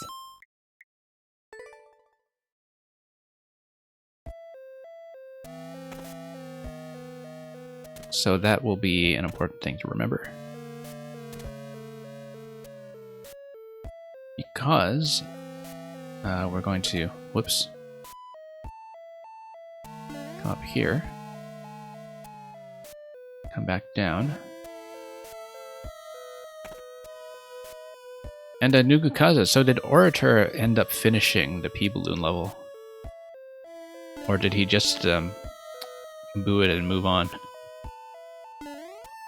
Because it seems like the kind of thing where, oh, he did? Yeah, I kind of figured he would. It's in some ways an ideal level for his stream. I mean, obviously you'll kind of get screamed at by people in chat, but as I'm sure you were. But in some ways it's actually kind of the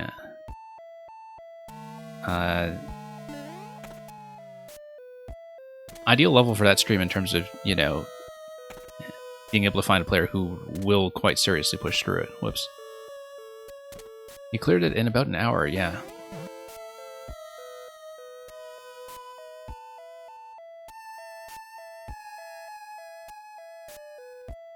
Okay. Let me redo this quickly. Yes, carried a POW through here. He didn't boo it. Yeah, that's good.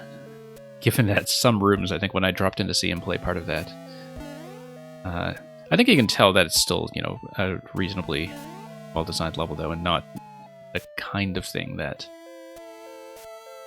really annoys him precision-wise. Also because the recycling checkpoint, of course, is quite generous. But let's see about this. We are going to move it to the right side as before. Just making sure we have to sequence down here. We do need this plus POW. The question is, do I actually want to trap the POW on this side if I'm not going to carry it with me anyway?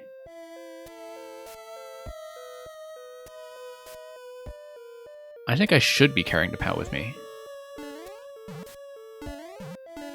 Here, like I should actually be trapping it.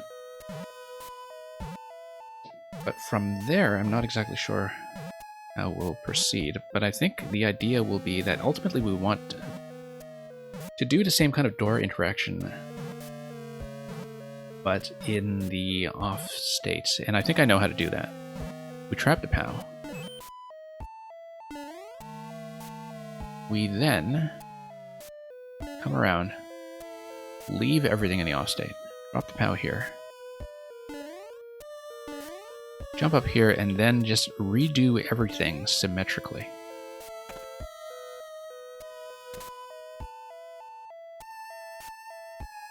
Yeah.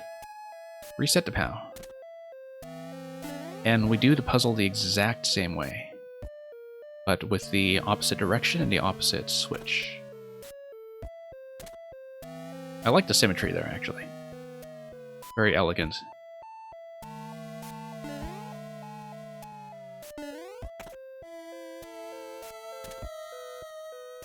Okay. And now it's going to be the same idea. Except this time we'll be dropping into the right side.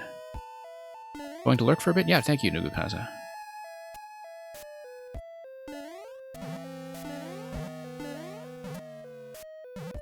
Okay.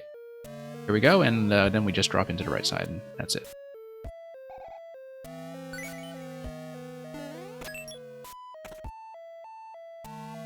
So yeah, this is the one where as soon as you learn to exploit the symmetry, you pretty much have it.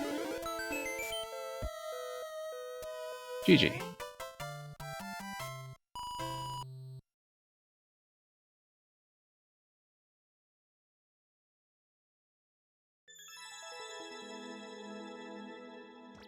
Yeah, thank you for that, Grukowski. Always good to get through a little bit more of your list. Now, I do have a pile of other codes that I wanted to take a look at, so glad we got 3 clears in this list today, and we've got lots more before I get into some of the older stuff. I should at some point just replay the new versions of the ones I've done already just to tick them off the list, but for now, I'm going to look at something new.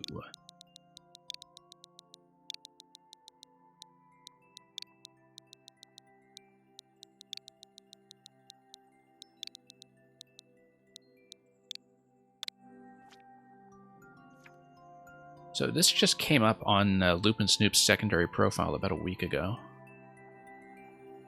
Actually, Grukowski, I think I didn't see the solution to this, but I think I saw Loop drop by and send this to you.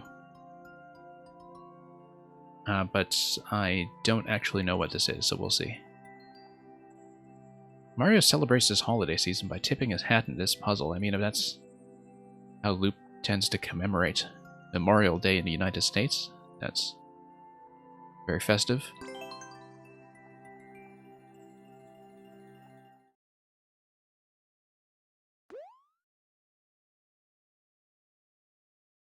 He sent it to you last week, okay. Well, let's see how many SD locks are in this thing. Goomba Hat is going to A, block the icicle, B, allow me to take a hit to get through the icicle, so... There we go. Now, of course, the open question is whether or not I need the Goomba Hat coming through here. I'm sure that's something that will be taken care of either way, yeah. Yeah, because that's going to be a Goomba Hat damage check. That's sort of an interesting mechanism. Kind of want to go back and look at that at some point in slow motion. As a Goomba Hat peeler. So here's the one-screen part of it. I think the intro segment is just to teach you the interaction of the Goomba Hat with the icicle, which of course is something that's always quite a lot of fun. These are all the stationary kinds of icicles, though, and you can tell that they're mostly just there to allow you to take a hit, so we'll kind of have to budget our hits such that one Goomba Hat is assigned to one icicle. Until, of course, we eventually drop through here and grab some keys. The key and checkpoint thing here is sort of interesting. I guess it's that... Yeah, you're going to have some kind of midpoint progress, I guess, where there are two locks, you grab two keys through the normal progression, but if you need to respawn from checkpoint, by that point you already have two keys. Maybe. And that will be assigned to this door here. I would assume that these are just a paired reset. Momentarily saying, yeah, you can post a clip, just let me make sure I permit you for links, first of all. In fact, the regular expression filter that I have on my bot should permit clips, but I don't know if I've set that up correctly, and let's just not mess around with that for the time being. Oh, you're going to clip the Goomba check. Oh yeah, thank you. We'll take a look at that. I feel like that went by so quickly that I'll need to actually walk through it or even check Loop's VODs, because the thing about Loop is that he has been making a YouTube video series about most of the things that he makes these days, and so that could always be helpful. We know that we can acquire this trampoline here. That's going to be a meaningful interaction we haven't played with yet. We know that we can always drop the donut blocks in case we want to go through with the Goomba, for instance, and knock this out. And thank you so much for the resub, Grakowski. And yeah, momentarily saying I could see that it uses a bully, but we'll need to take a more careful look at that afterwards, and also probably check it without the Goomba Hat, but it's meant to be just a state reset to get you to be Small Mario. So I think what I want to do here is... There are two keys, and I think the way to do it is to kill both Thwomps by using the POWs. And that will likely be the interaction. There are some interesting things that you can do with that, in fact, where... So, for example, if you park a POW on top of the icicle, and then you come through here, you damage the icicle using the Goomba Hat, then the POW will fall. And that would get within range of the Thwomp. But it seems like you need to get through a warp block with a key in order to get to the POW in the first place. Yeah, right, because you have two keys. One is going to be mapped to the door, one is going to be mapped to the POWs. One POW is going to have to sit underneath unless we bump this spring up one spot above the cloud, which would also give me access to the key door. I assume that we're trying to kill the Thwomps here, and that's what's actually holding the key. But it means I need some kind of object here to get me through.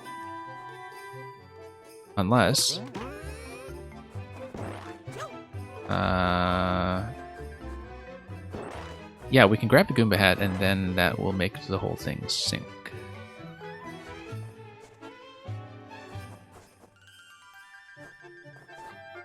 Well, we need to just play around with this a lot more to see the possible space of interactions here. Because, yeah, in order to get this, I would need to punch through that. Oh, that's kind of interesting. Because if we come through here, that is now blocked. Okay, yeah. But that didn't need to be the case, because what's happening here is that it's possible to, for example, throw the spring through the pipe and have it elevate the POW. So if we reset here, watch this. I think this is how it's going to work. That you can bump that. And then now I'm able to hit the POW. But the POW is not going to be within swamp range. And I'm not going to be able to grab it that way either.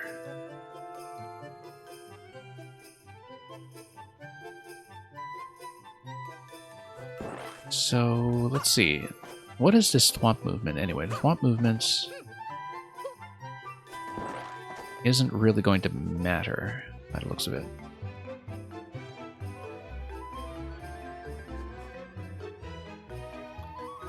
Don't want to reset this yet, because obviously that would not be progress, but... whoops. Yeah, either way I'm able to get through there, but I want to lift the thwomp, I think, such that...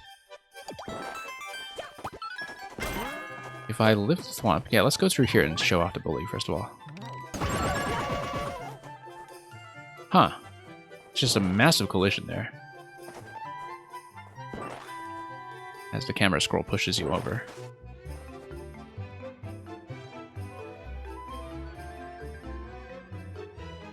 Yeah, we want to lift the thwomp such that I can hit the POW and have it be within range. And so we roughly know how to do that. We use this. And drop this. But then I need to reobtain the spring. And I can do that.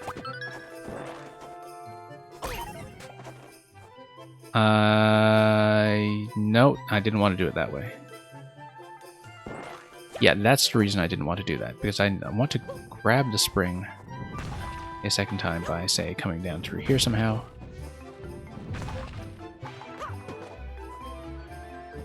I feel like I should break the icicle first,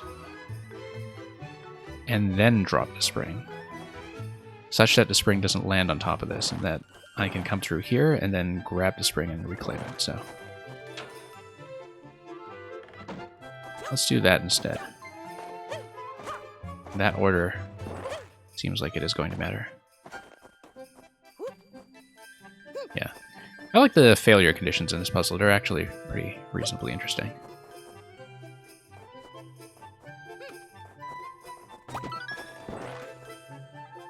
Because let's drop the donut block first, perhaps. Nope. Oh, that's fine. We got it. Then we hit the POW. And then that should give me key number 1 if it's within thwomp range. I think it should be. Yes. That's not a key, though. In fact, all it does is kill the thwomp. And that's not going to be useful unless we have a Goomba punching this icicle first, such that that drops in. Okay, no, I know. This is going to be mapped to the other key door. We punch this icicle first. Except the issue with that is that I only have access to one Goomba hat right now. And I need a second one in order to punch through this, I think. Because otherwise the thwomp will be obstructing.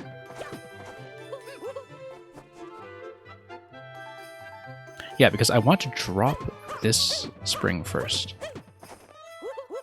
Such that when the thwomp dies, this horizontal trampoline drops into this location and allows me to pass through. The problem is that I only have one Goomba hat that I'm able to use for that. Unless these bricks only get destroyed once, in which case, if I have a key... I would need to grab the keys first in order to get through this warp block, though. Because here, it's easy to see the possible interactions you can have. You can come through here with the Goomba hat, drop something in this location against that thwomp, and possibly use a spring there just to move it up.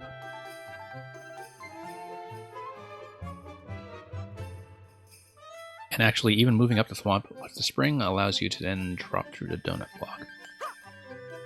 We'll need to experiment with this just a little bit more, just to see how to progress, because given that there are no vines in 3D World, it also means that these blocks, once destroyed, will stay down. But that's not something that's going to be relevant until we have the warp block. I don't think so.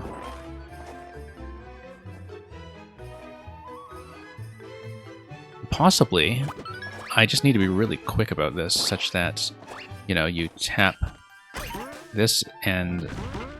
I was about to say circle around right away, but apparently that's not going to be the case.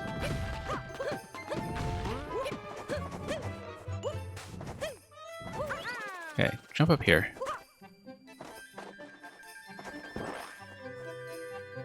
However, if I bump the thwomp up like this... Yeah, the problem is that I need to get rid of this donut block here in order to reclaim the spring in a way that is safe.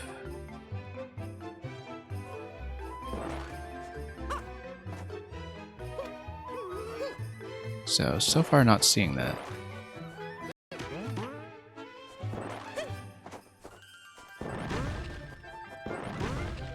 Yeah, because I can't really come through this location here.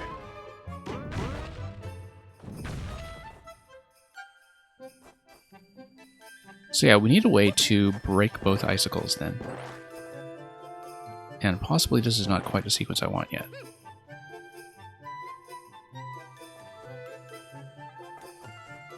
Because the Goomba hat isn't going to keep my invincibility frames long enough, I think, to hit both icicles in succession.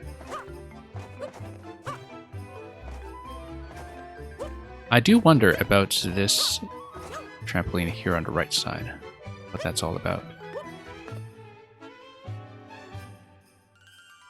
Because this guy here, I haven't actually found a use for yet. I don't know, it's just... It can't just be there for symmetry. I think it's there as some kind of functional element. We haven't determined what that function is. But yeah, we kind of understand this interaction here, that if we break the icicles and a donut block first, the donut block is actually the most important thing to remove. Then I'm able to get through with the spring.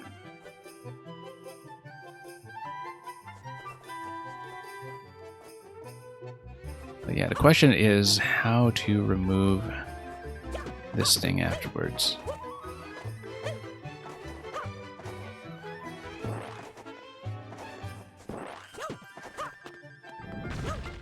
Because... yeah, we do need to break it.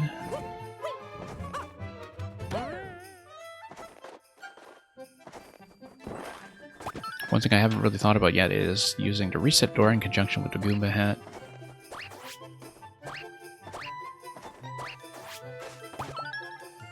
Or for that matter...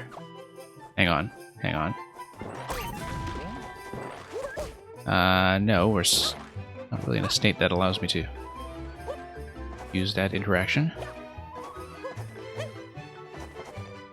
if we can figure out some way to bump these out of the way.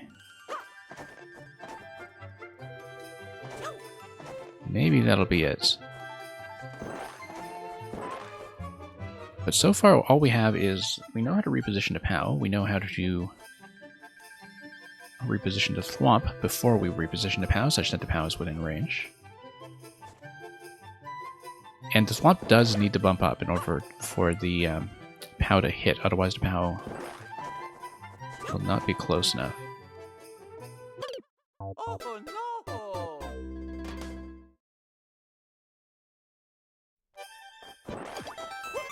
Okay. Up through here. That is a pretty entertaining power-up check at the start. We need to think about what else can actually reset through the reset door. Because the only thing I can think of so far is that we can, in fact, take a Goomba hat, come through the reset door, and have an additional Goomba hat. That might actually be it, in fact. Wait, we need a reset here, just so I can grab an object.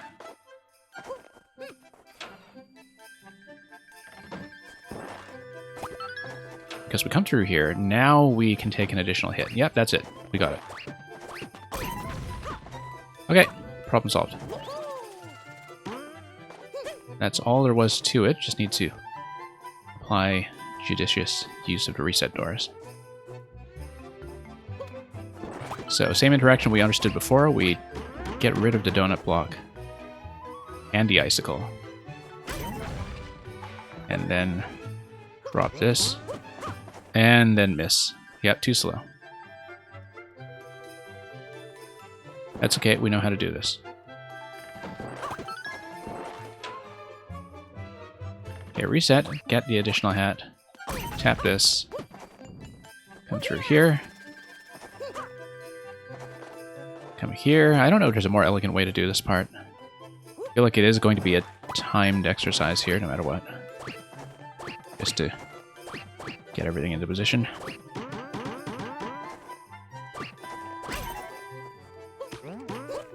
There we go. Now we throw.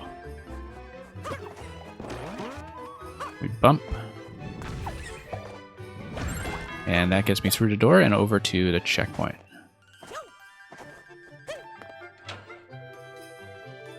Okay, problem solved. So now we've got 2 keys. We know how to get over to the left. We do need to figure out how to bump one of these guys. I think the way it will happen is we need to probably drop this on top of the Thwomp. And then hit the icicle. So this will be kind of tricky because we can't carry the spring once we come through here. Either that or we just carry a POW, of course, but I doubt that will be it, given that the POWs are resting on top of clouds and they are inaccessible. But we'd need to figure out a way to do this, probably by breaking the right side. Okay, so that's what breaking the right side is for. Breaking the right side allows you to come back down here once the spring is already in position here. Such that, as a Goomba, you can then break the icicle by coming right to left. So we'll need both Goomba hats again for that reason. In fact, let's get 3 Goomba hats just to be safe, I think. Although, maybe not, because we would want to dump this here.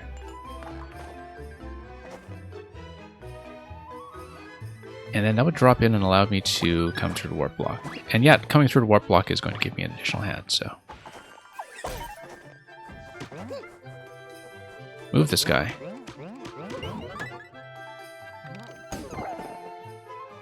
And then this is going to blow up. Great. Sneak under this so we don't consume it.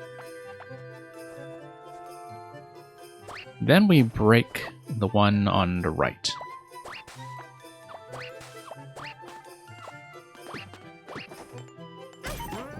Okay, good. Then we move the spring, and then break the one on the left.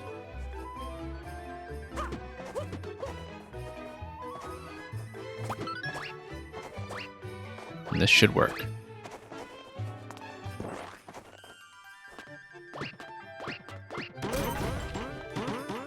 Okay, through we go. Problem solved. Let's see what the boomerangs are all about. Nothing.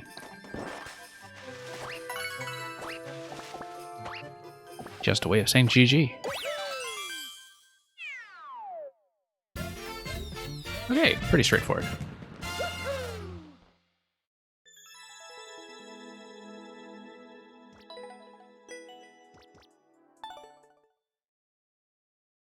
Yeah, kind of a nice puzzle. The bully gate at the start, I think, was the secret weapon here. But no, in terms of the puzzle interactions themselves, they were pretty interesting. In terms of the failure conditions, and bumping the pows and the springs out of the way into interesting places, being pretty well tuned, I think, just to pile on one minor complication after the other. And momentarily saying, no, I don't necessarily think of them as red herrings, they are just little refinements, I guess. It's a pretty lean puzzle, in fact, in terms of everything being relevant, such as that spring and icicle on the right side, making me wonder fairly early on, okay, when is this going to kick in? Seems like the major thing was just getting through the reset door to get that additional Goomba hat, which honestly is a pretty standard interaction once you've played a lot of one-screens with reset doors. Let's look at something else. Just taking various things off my list here. Okay, there's one that was still unsolved from a previous stream that I want to go back and look at, because I think it was at the tail end of a stream where I was already quite far along and perhaps a bit tired, and I never got through it, and honestly, I don't remember a thing about it. I don't remember what I did with this one at all, so let's go back to A Little Extra Bounce by Funked. Funked, of course, was responsible for making that incredible Super World that had the puzzle series that was based on Magikoopa RNG manipulation. And tends to draw on some really obscure but interesting mechanics for the one-screens, and so this one I don't remember how far I actually got. I just know that I didn't really spend that much time on it. So I do want to take a proper look. Yeah, so we eventually want to come out here with a key. Let me just look at this once more, actually. Yeah, that's all it is. Come out here with a key, and then it will require me to eventually pop back out through this pipe. Which means that on the other side... oh, I missed out on the interaction here because of the activation of the block, but there was a P-switch here before that was being pushed. And so you hit the P-switch, you go through the door, you do the puzzle, you come back, and you come back by way of a P-switch, and you have the key in tow to come through here. So that's the shape of the solution that we'll be looking for. So you have to come here with the P-switch active.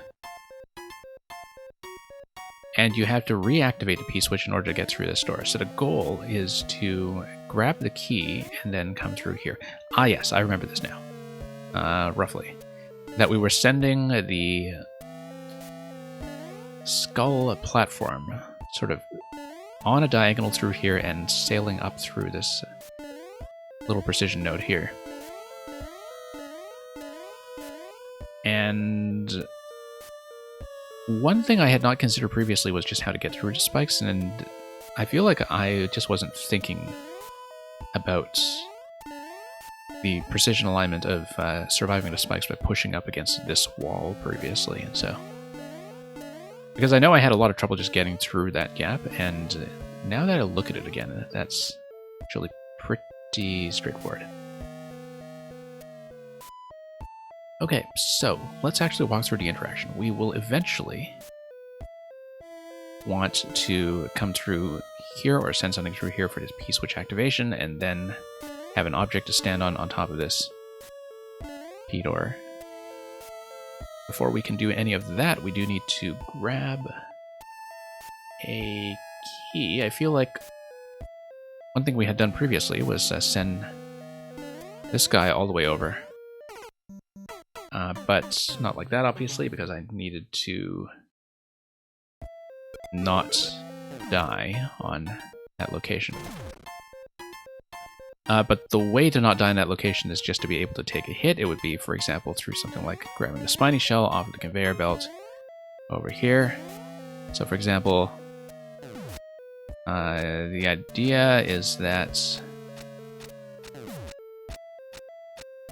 you would be able to bump that forward somehow, grab the spiny hat, eventually get through here, pop that platform, avoid the spike. Also, yeah, no, that's always going to send you over. I'm just checking. You have to play around with these things sometimes to do the initial check. Okay, so Spiny Hat allows you to break this location to grab the second POW. That's very important. This doesn't give you anything except potentially sending an object upstairs. So, for example, like that. Which then allows me to re-obtain a POW over here, but then what does that do with the hats? Ah, I see. It allows the thwomp to push the hat over, I believe. That's how that's going to be done. So, a gentle reset over here as we get back over here to this interaction. Good. So next thing is I'm now able to break this. We'll do that, since it's probably useful to have a second POW here. We'll eventually need to exit anyway.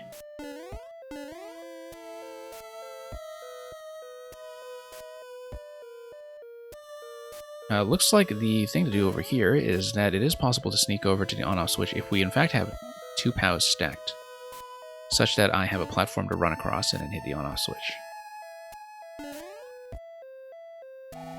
Let's do that, in fact, just to demonstrate it.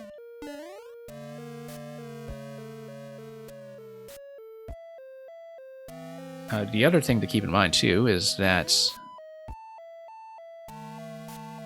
if we have something that bumps to spring, as you can see, the thwomp kind of lodges it upwards a bit. If the P-switch is active... No, never mind the P-switch, actually. The conveyor belt is just always going to push the Buzzy helmet towards that. And that will allow you to toggle the state.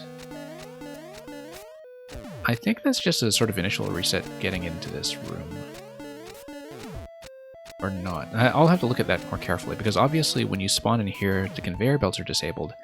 Once the conveyor belt is active, then you have the shell moving to the left, potentially crashing against the spring, and then hitting the on-off switch over there. You do need the state to be on in order to eventually hit the P-switch. By some means, we need to send something through there.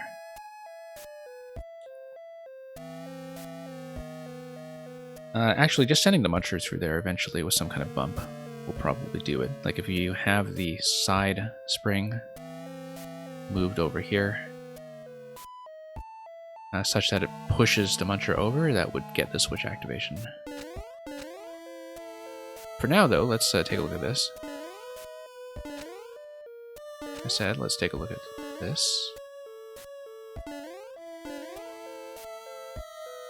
Because I believe the on-off switch actually unbinds the boo as well. Yeah, it does, because it kills the blaster that is pinning the boo down. So I think the idea with the boo is that I do want to move the boo stack over to Muncher on the right side. But first of all, before we do anything, let's place this guy here. Let's... Furthermore, place this guy here. Now let's move everything down. If I can. Nope, because the Boo is just going to...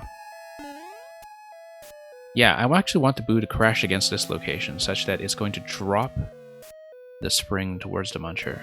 I think that will be the way to do it. That gets peeled. That gets cycled over immediately.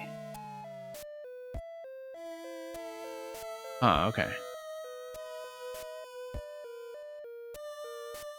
Also, that gets cycled over in a way that does not actually pick up the POW, as I had hoped. I was hoping that the POW would go up.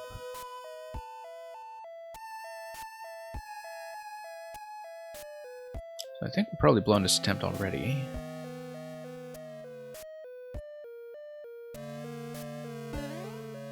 Yeah, because I wanted probably some kind of remote activation.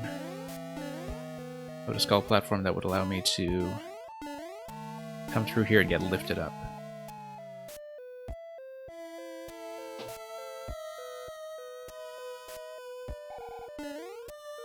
Certainly don't think I would be able to outrun it. But yeah, in terms of the P-switch, I think bumping the Muncher over is the thing that's supposed to happen. We of course haven't interacted with the switch up here yet.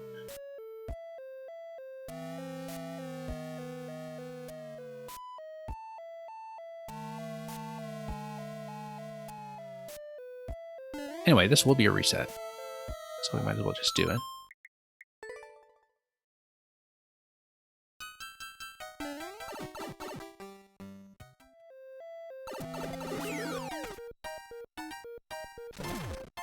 Okay, same idea as before. We need to drop this. I actually feel like having a double POW stack here may make a little bit of a difference. Having a double POW stack, of course, will only happen once the Spiny Hat has already been acquired.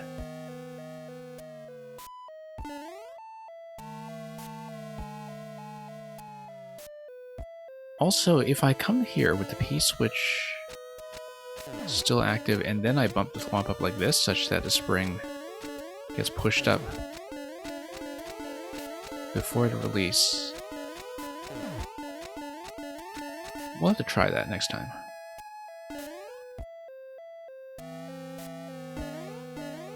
Let's avoid the on-off switch for just a moment while we figure out the rest of this. Maybe do a 2 POW stack over here.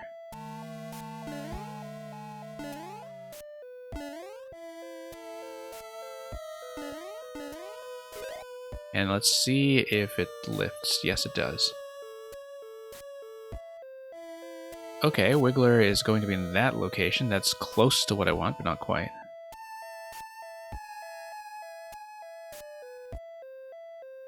It does recover to POW, though, such that I'm able to obtain it a second time.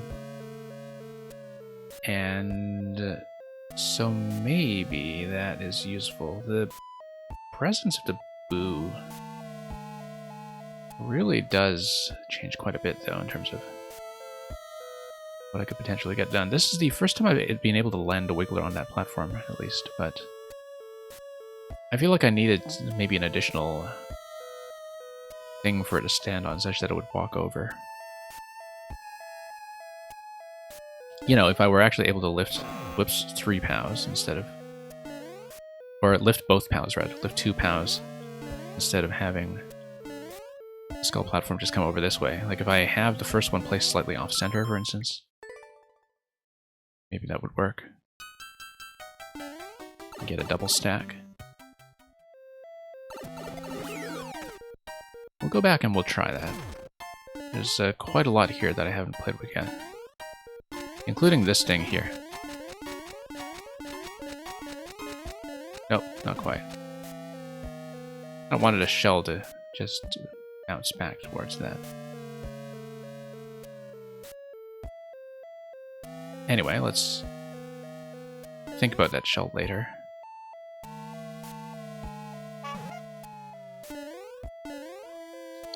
I think there's certainly a way to deal with it, but...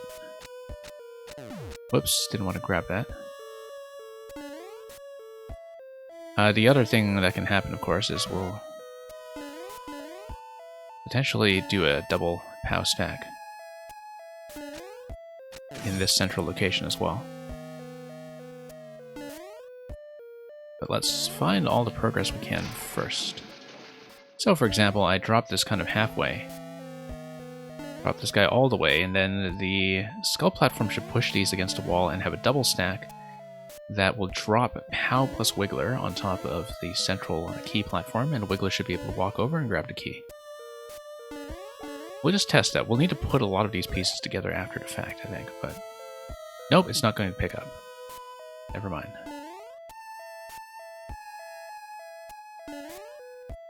Yeah, the skull platform is just going to miss this location completely. So... What happens if I... Oh, the Thwomp's just going to hit, actually. Thwomp's just going to hit. Yeah, don't want to do that.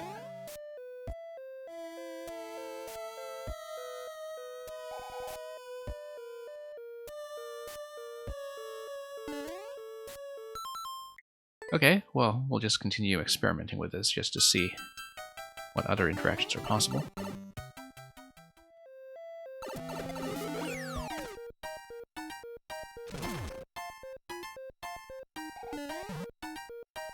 I really feel like there's something we can do here. You know, given... Nope. The spring was raised that time. No, there's no interaction there.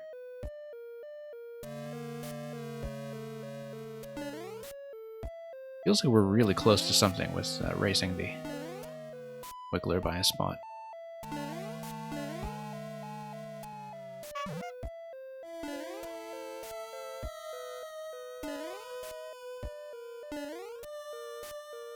I don't know if we want to put on the Spiny Hat right away. It's entirely possible that there's some interaction that will be useful with the Spiny Hat kind of by itself. So for example, if we stacked POW and Spiny Hat. No, because we would need both POWs in order to send that over. We'd need to stack 3 objects in order for a 2 stack to be pushing the Wiggler. That's not going to be it either.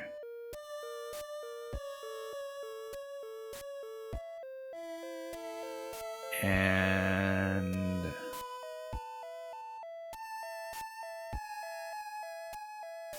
of course, we haven't figured out what to even do with the Boo yet, except for dropping it towards the Muncher.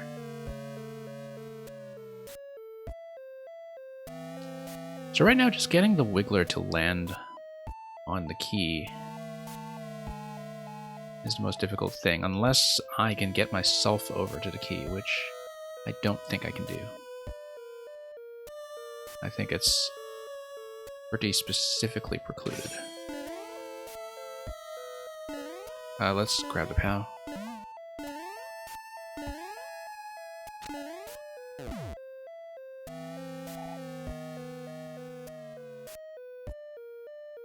Grab this here. Punch that.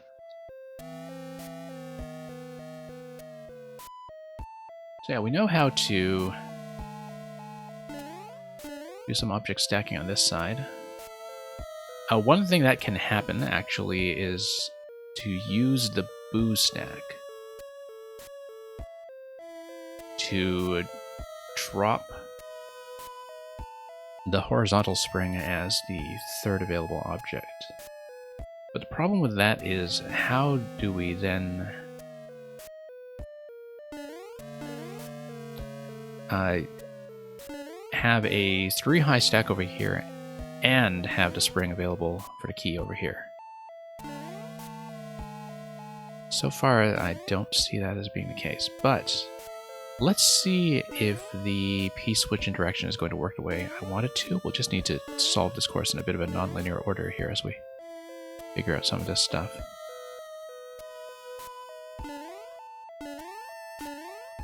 Let's go over here.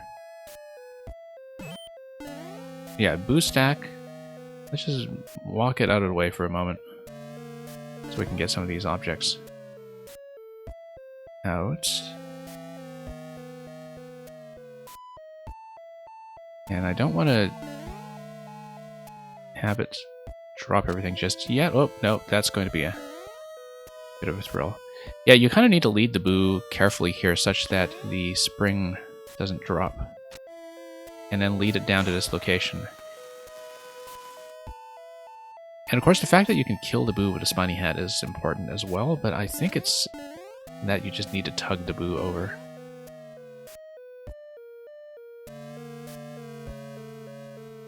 Here's something interesting, though. You don't need both the stump and the spring in this location. I think you just need a spring to fall, and it should probably hit. Because of that, the stump is probably the third object that we need in this stack. So we just need to unstack one object here and unstack the other one over here. But in order to do that, we need to think about the order in which we're going to manipulate those. I'll probably need to reset this as I think about how to deal with the boo stack.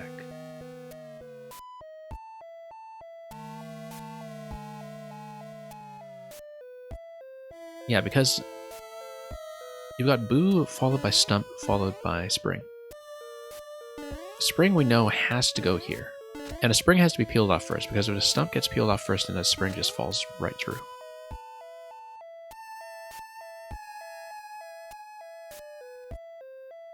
Unless we have something like a series of,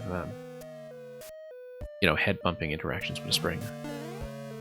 I can cart it over, but I doubt that will be the case.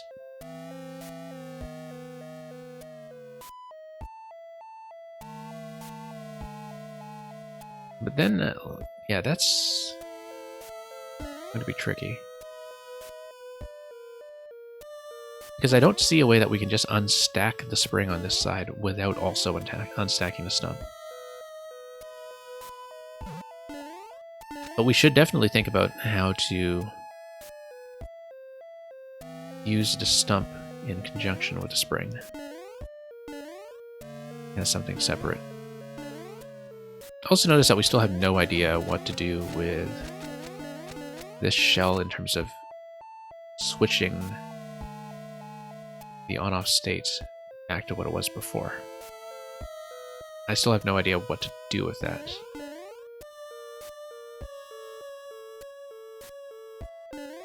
Because I think you would need to raise the spring somehow to have a chance of that interaction.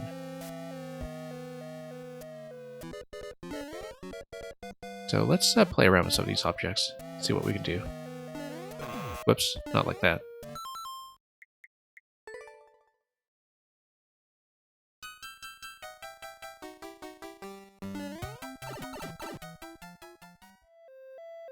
Okay. We still haven't really confirmed, in fact, that the spring drop on the right side is the thing I actually want to do. I feel like coming in with the P-switch state is relevant to something. I just can't quite tell what.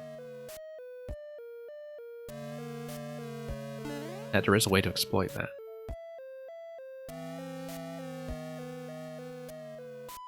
But yeah, so far we don't know how to use this. And whoops.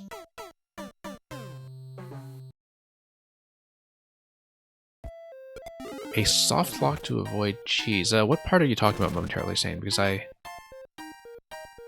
don't see what you mean. Also, this location here, this placement of the red block, we don't know what that's doing.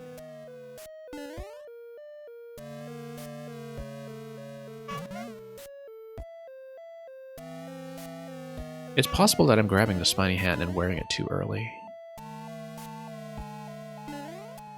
But we know we'll need to wear it at some point because that's the only way to obtain the second POW.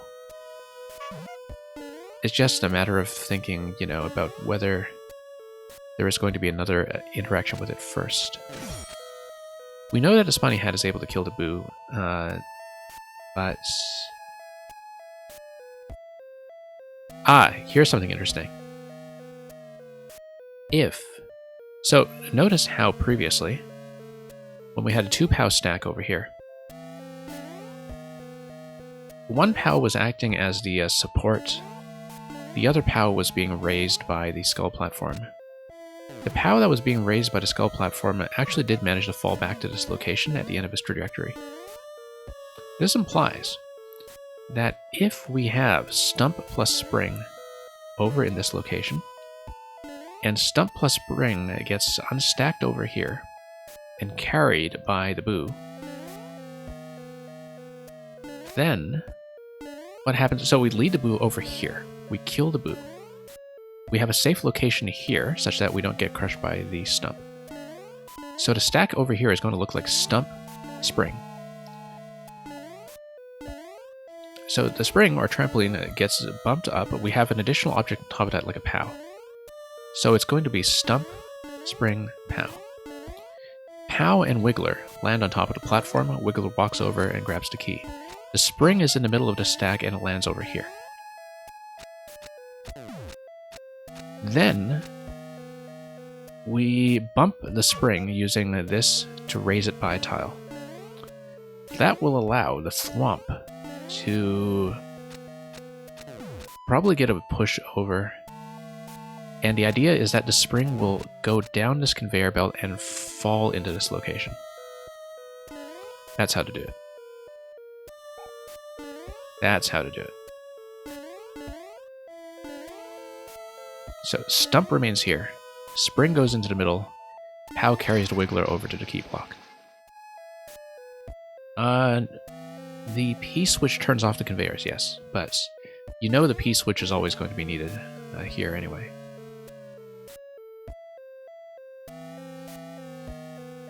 So yeah, maybe there's a de-cheesing thing going on with enforcing the on-off state with the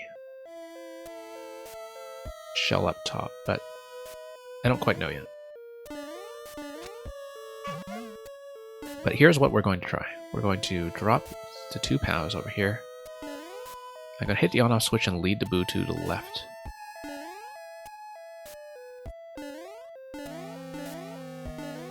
Because that way the Boo won't unstack everywhere either.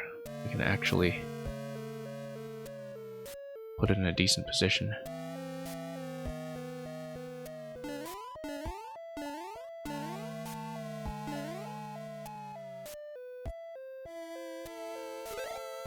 Oh, nope. I was supposed to kill it. That was blown. Yeah, if the Boo were a little higher, I would be able to kill it with a Spiny Hat at this location, and everything would drop.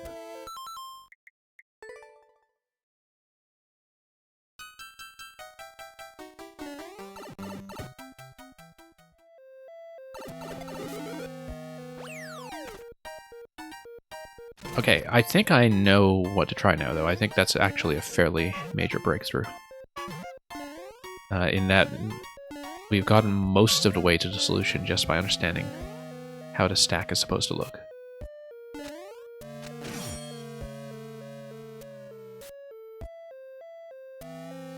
Next, we will grab both POWs.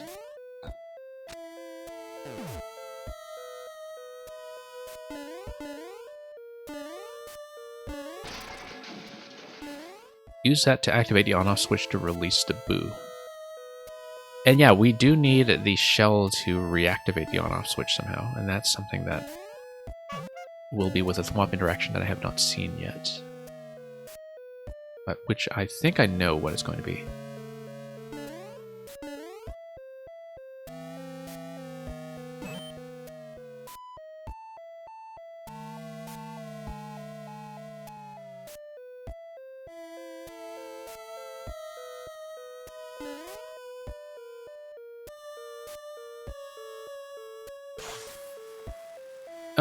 Okay, that's not the best position, but we'll see if it works. Ideally, the skull platform should push everything against a wall anyway.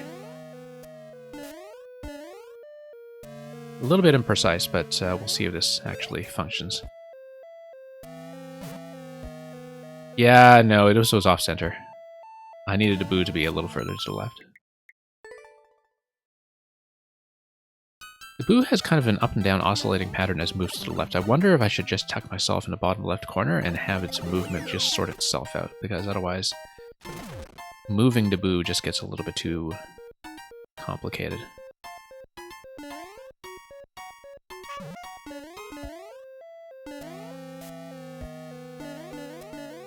I'm on the right track, though. I'm fairly certain that I have the right idea.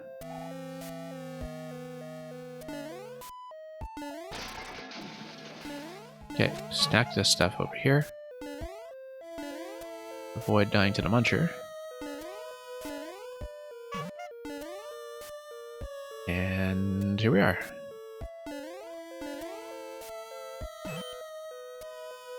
Yeah, let's just run over here. Let the boo oscillate on ground level without jumping. And hope that, yeah, beautiful.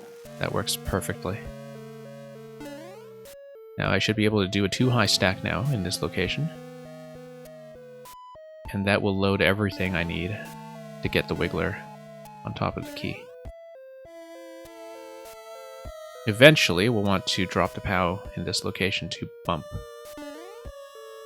the spring. But let's just watch this interaction and just see how it's going to unfold, so we know where everything goes. Wiggler should go on top of the key.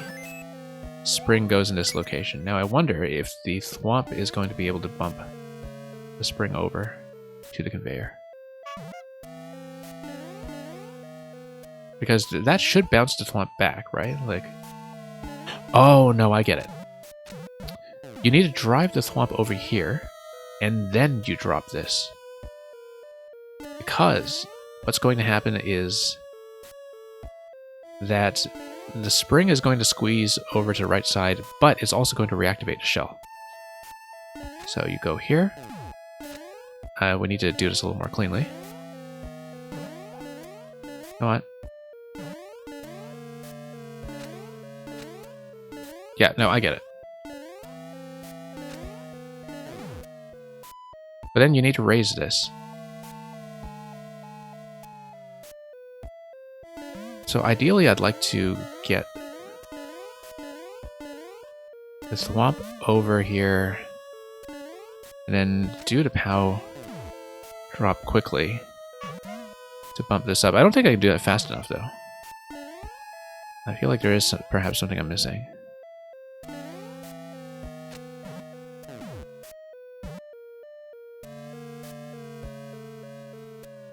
That I want the Thwomp to be pushed. I don't know if I have a way to do that yet.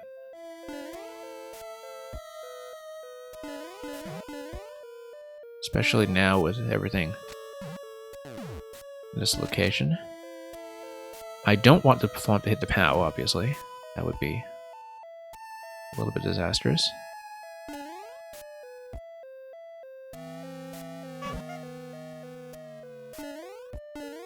Everything's now totally off-center.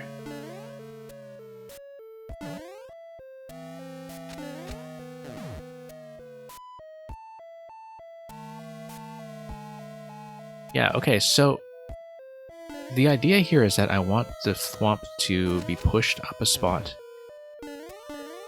Oh, it's not going to go up a spot anyway because it's a 2x2, and it's not going to fit through this gap, but I want it to do something to raise the spring on top enough to bump the shell such that you have an on-off interaction.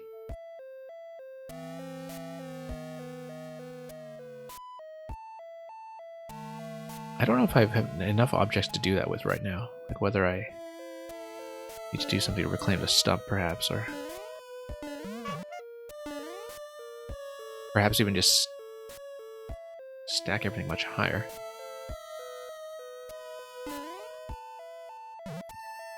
But I do know that eventually what I'll want to do is I need a spring to come down over the conveyor.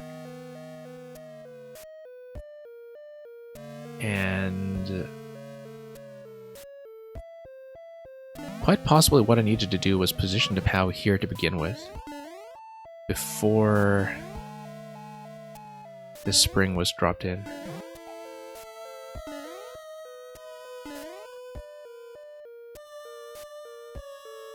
And then that would freeze the conveyor belts.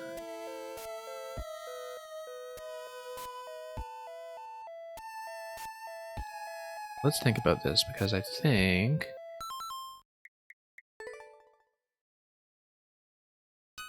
we may be close to something here. I just reorder one specific interaction. I like how the POW pickup here kind of disguises that spot as an ideal spot to be using for the Boo interaction. You know what, we have the key, we just need to work on the on-off state and the P switch now. Okay. Down here. Move on up. And we do the double stack for the on-off switch.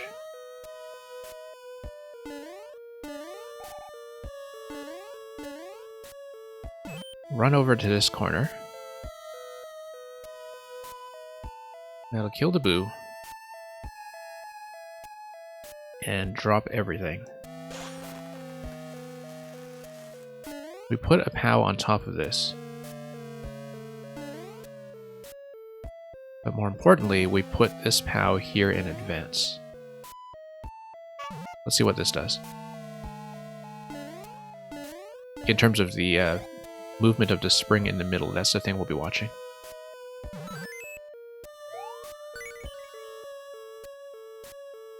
Okay, that's interesting. Hadn't thought about that, actually.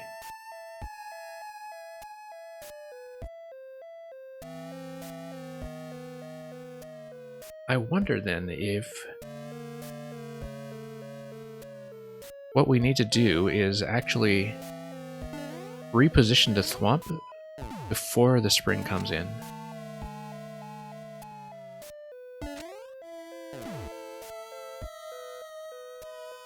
Because then the spring is going to hit it from the left side. And that might be interesting in terms of what that collision will do.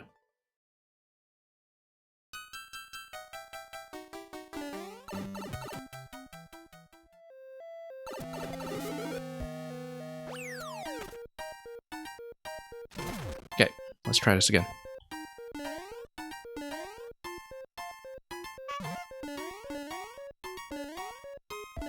Nope, not like that. Always need to remember to let go of the jump button, the dash button rather, from time to time.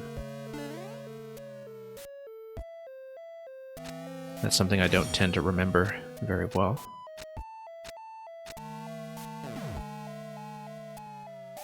And one up here. Whoops.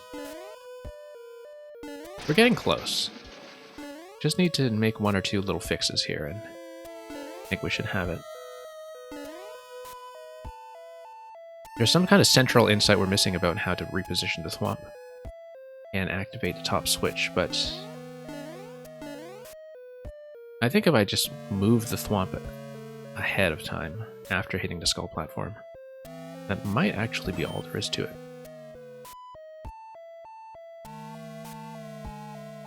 So yeah, the Boo is going to oscillate over, and that will hit exactly where I want. So despite how wildly controllable the Boo seems to be, you can in fact get it into a very reliable position. Let's not move the POW just yet, and the thing I'll be doing this time is I'll be hitting the skull platform and then I'll be going directly over to the thwomp to move it. No, missed. Missed. No, I just didn't make that jump. But I wanted to push the thwomp over here before the spring comes in. That's the idea.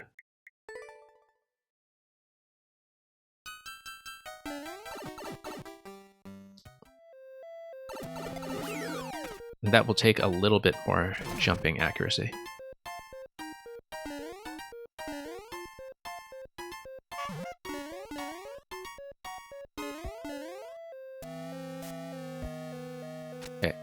Here we go. Position here. Same idea.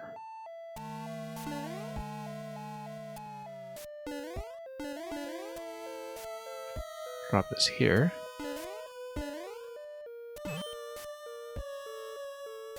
Yeah, all this stuff is fairly straightforward at this point.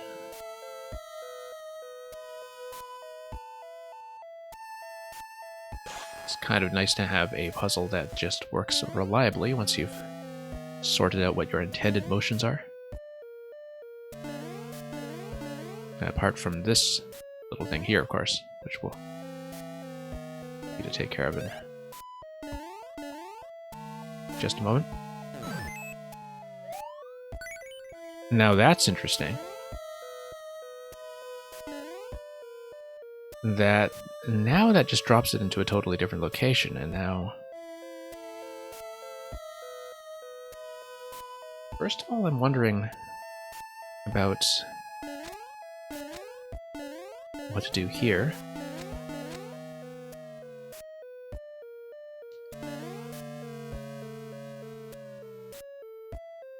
Secondly, I'm kind of wondering about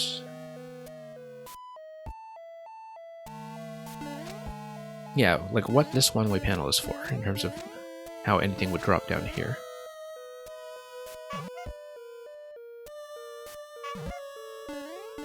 And nothing's going to interact with the swamp at this stage.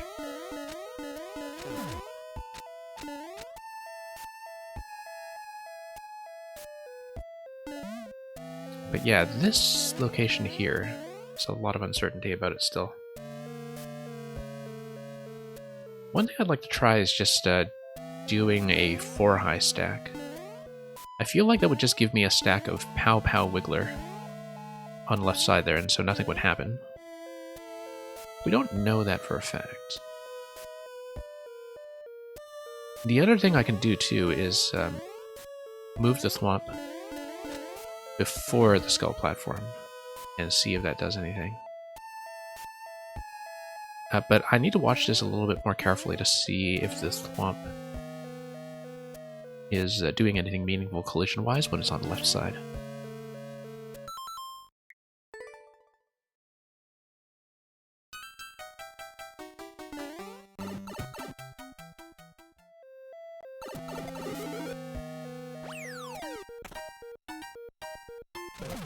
I also, at this point, don't know for a fact that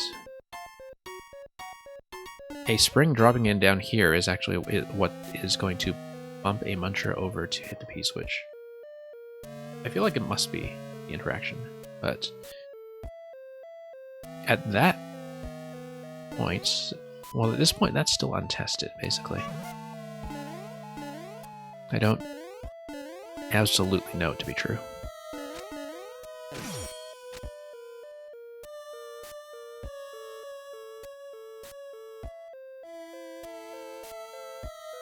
So we'll just reposition ourselves a few times until we have a better sense of what kind of fix to make with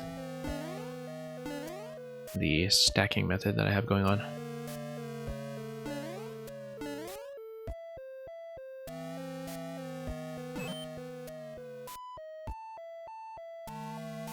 So yeah, we can attempt to double stack the POWs here. I don't really see that as doing very much, but because I feel like we do need a precise height for the Wiggler to land accordingly.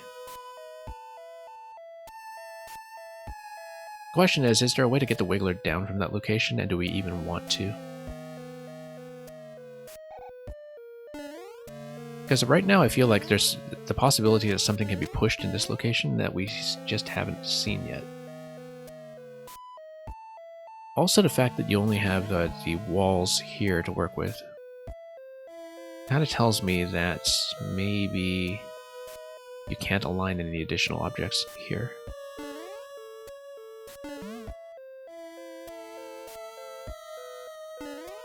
So instead, one thing we can try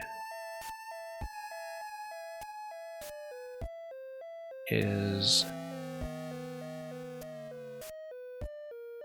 Well, we still need to think about this, basically. Like, how do we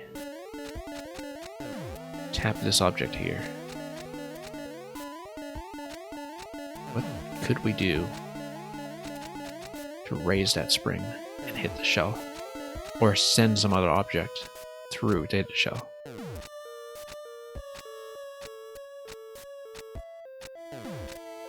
Right now I don't know what object that would be, because we can't have the thwomp hit the palace.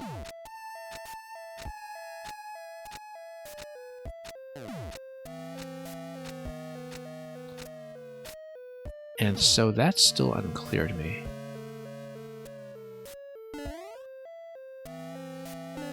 Let's try a 4-stack just to see what happens. I don't think we'll be able to do it, though. No, because it'll be out of alignment with the spikes. Whoops.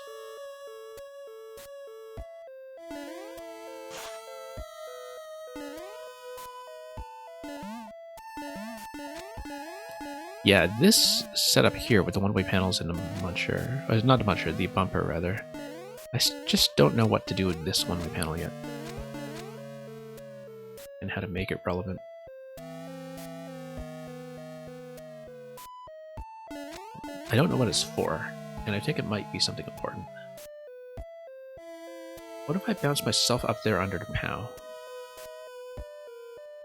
You mean up to the top location? No, let's... Oh, you mean... This would not get me through the bumper, though. That's the thing. Like, I would collide. That's basically what the cloud is preventing. Because, obviously, we saw in a different puzzle earlier today that I'm able to get pushed through the bumper if I stand on top. I don't think I'm able to do so here, because the cloud just prevents me from getting on it. I kind of liked the idea of giving the thwomp a bit of a push.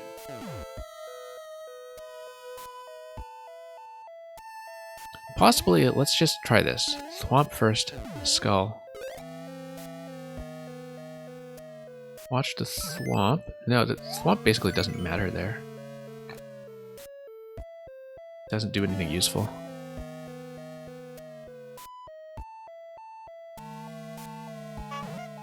And this we already tried and determined that it also doesn't do anything useful.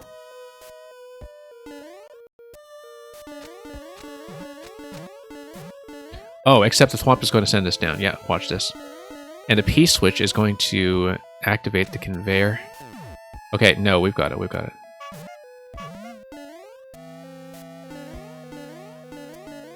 We need to not run into that thing. I believe the thwomp is actually going to be able to push this all the way over, if we're careful. There we go. Except we need the switch activation first before that can happen. So we're missing one step right now. The step we're missing is how to activate a shell. If the shell activates first,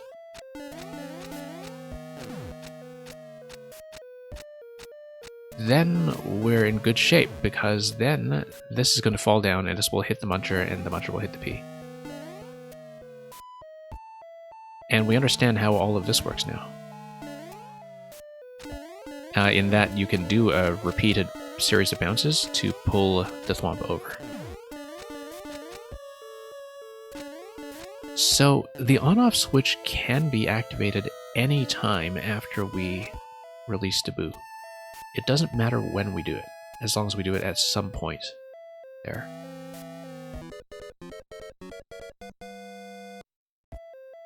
So the question is, I mean, I can do the stack first, for instance, and before I send anything over, I can already work on doing the shell somehow.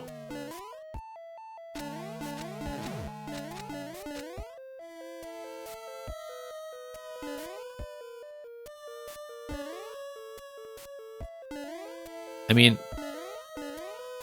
yeah, let's give that a bit of thought here, because If we figure out a shell activation, we have this.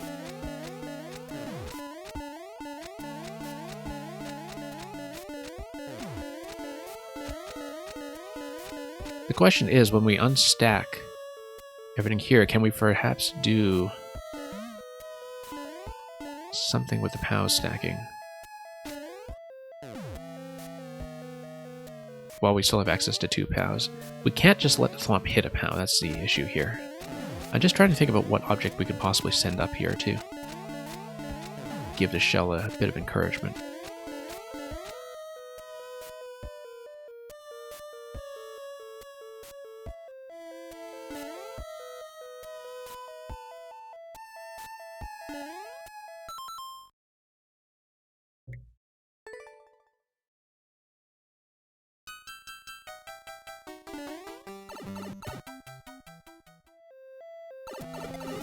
It's nice to know we're so close, though. We're really just missing one step.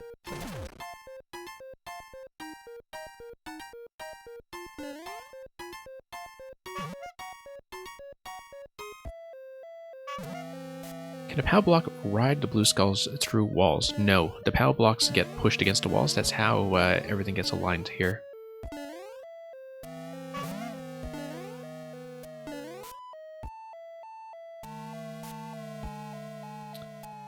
I wonder about this. That's I mean, we know how this is going to go.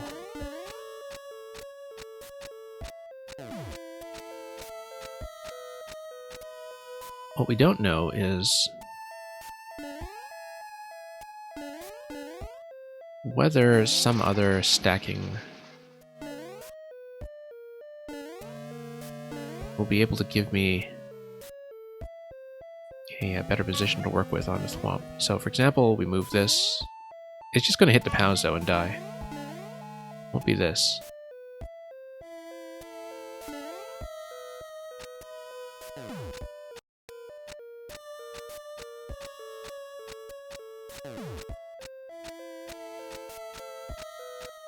But I kind of wonder, I mean, as you can see here, the Thwomp is activated even if we just sit here on the bottom. Which makes me wonder if we have that POW and trampoline stack later, if we just kind of bump into this location. I mean, this only works right now because I'm carrying an object. If I'm not carrying an object, then I just grab the POW on the bottom right, so. But if I just walk over like this, that would work.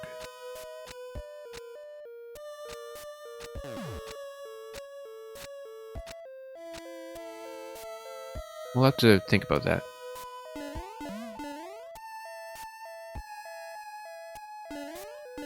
I'm still not sure that gives me the right kind of collision to get something up here. I don't know if the Thwomp can actually do that by itself. Or if it will need to be repositioned somehow.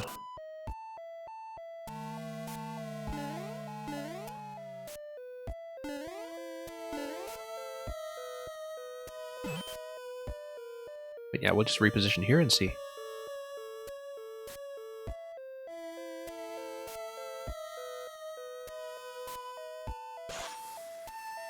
Okay, going to do that. As before. So yeah, we can hit the switch anytime we want now. So if I'm able to do it now, I should do it. But currently not seeing that to be the case.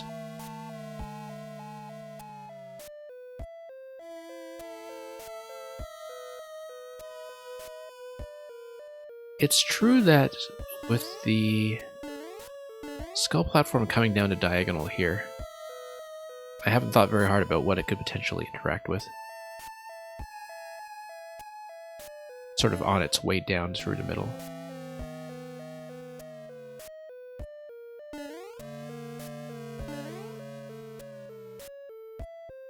But we'll have to probably just repeat what we're doing already and see if we understand it that way. Yeah, put POW over here.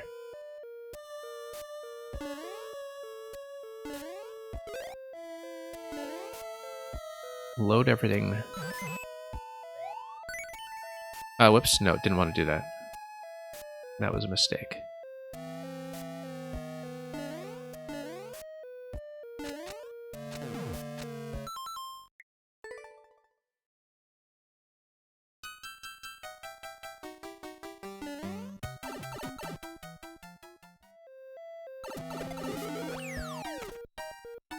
Okay, let's get through here again and just redo that sequence and just try to get back into what I've solved so far. Because we're just missing the switch activation step now, and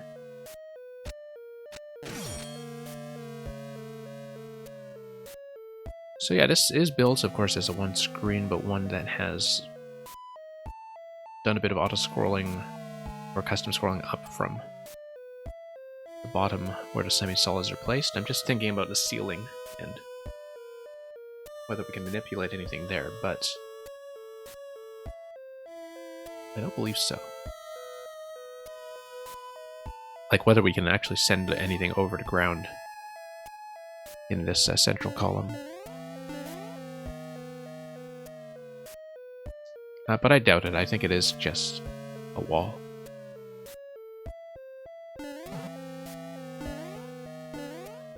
Just thinking about how this layout is put together, though, so...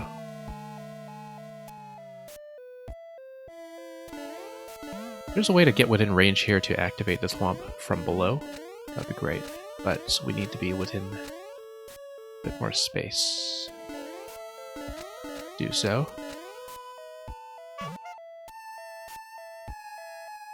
Yeah, unfortunately, that's not going to be... I can do for myself here. Can't quite get into position to launch it over. But yeah, if I can have access to the thwomp somehow... I still don't know what this spot is for. Like, this spot here... I don't know if it's just a debugging thing or if it's actually relevant to anything we're doing. Because that's one potential thing to look at as a clue. Like, what's supposed to drop in this location, or why is this location open? It may just be a debug thing, where if you send the wiggler down too low or something, that you make sure it doesn't walk off across all of this. Like, if you have a gap over here, then a wiggler would get trapped on the left side. So, it might just be a debug thing. But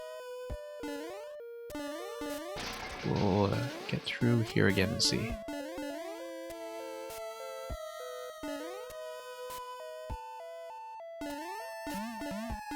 So yeah, it needs to be switch activation before the Muncher P interaction on the right side.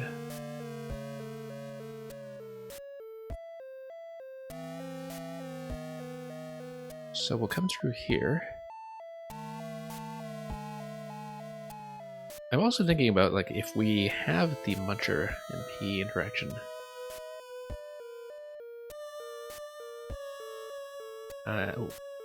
whether that's something that can be done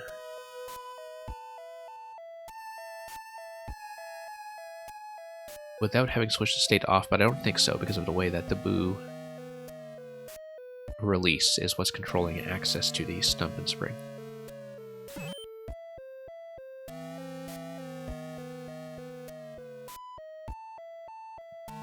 So yeah, we'll just pull this guy over again.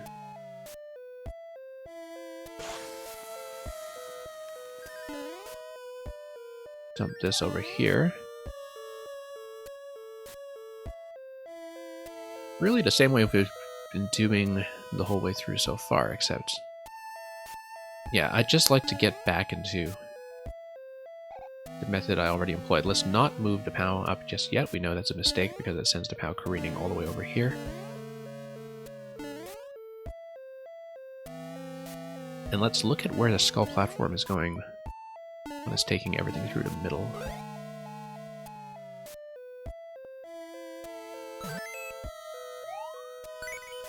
Okay.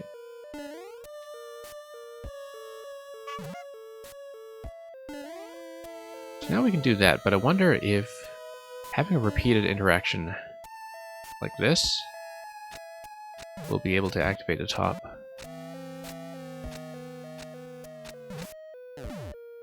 No. However... Oh, I see what's going on now in terms of the POW being dropped. Okay, yeah, that's how it works.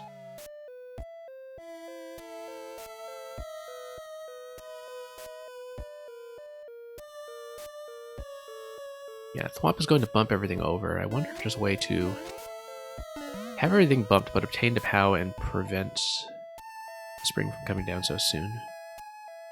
But the spring has to be in a falling state in order to hit the Muncher the way we want, though, so by then it's already too late. By then, we definitely need to have the switch toggle already.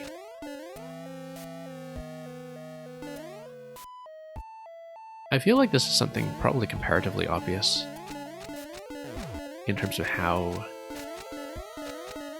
that bump is going to work. Probably something that's supposed to be comparatively obvious. Like we grab the Thwomp and then bump it up or something. Give it a lift.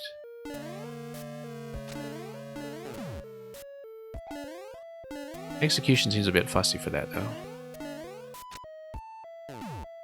I don't know if that will be it. We can raise the Thwomp like that.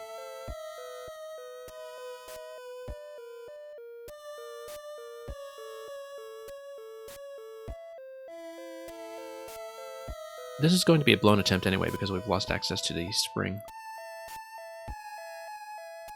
But I'm just staring at this a bit longer to see if there's something we're missing with the shell bump. Like some additional object stacking shenanigans we don't know about. You know what it could be? Well, I mean, the Thwomp obviously should not be killing any of the POWs, but...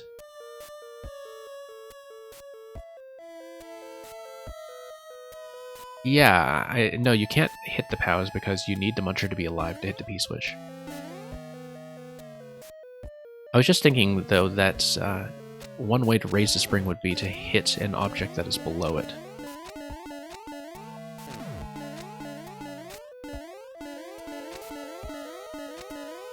So, for example, if there's a way that we can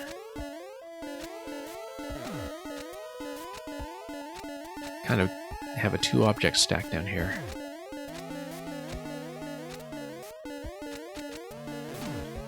Prior to the spring coming in the way it does. I don't know about that.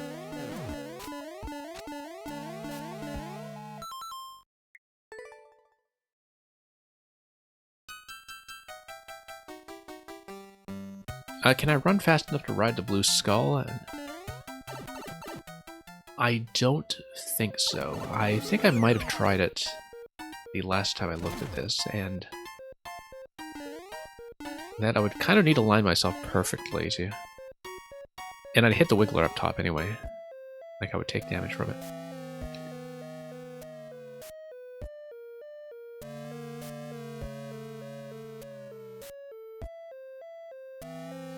That is a good question, though.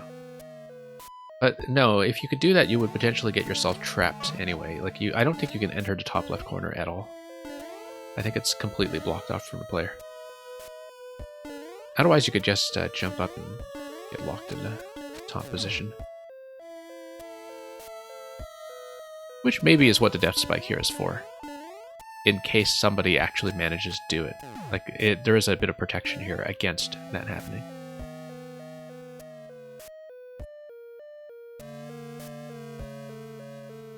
I mean, we can certainly give it a try, but I think you'll find that that is not going to be the case.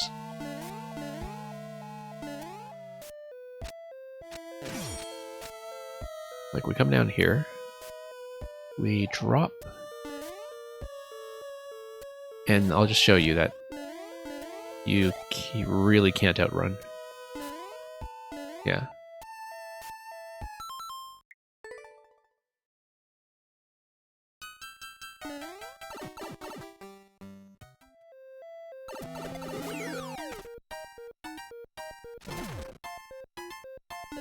me check something with a P-switch quickly. Yeah, no, we've checked that a couple times already, actually.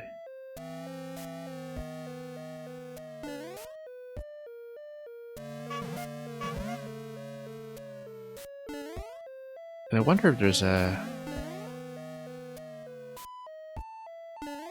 way that we can do this before we lose the Spiny Hat. Because currently I'm losing the Spiny Hat when I kill the Boo. No, I lose the Spiny Hat when I hit the skull platform. Whoops. So, if the Spiny Hat is going to be part of the interaction to get Thwomp to hit the shell switch, I need to do so before I launch the skull. Why is there a red block in the middle there at the drop-down spot? I don't know. I actually don't know. I think it might just be there to... Well, I'm not sure, because I was looking at this and I think we finally figured out what this is all about, that there is a bit of a bounce back. Like when you have the Thwomp push the spring forward from left to right, the POW kind of bounces back and gets dispensed in this location. But POW kind of overlaps this location at that point, so you don't want the on-off switch to be hit then, because that would destroy the POW. You need the POW available for the exit.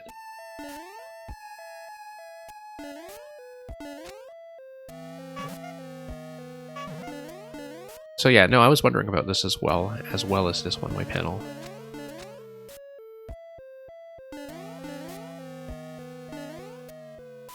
It is very suspicious.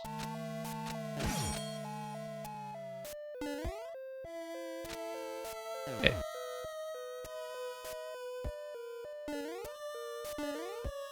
No, let's hit this first.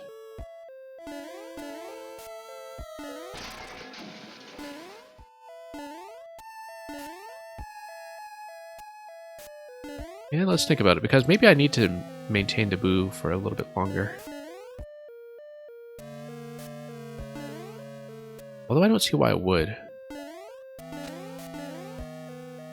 Because I definitely want the Boo to be unstacked in this location. I don't think, because of all the walls here, that I have much more flexibility to place the Boo stack anywhere else. Or lead the Boo somewhere else to bump some objects around, for instance.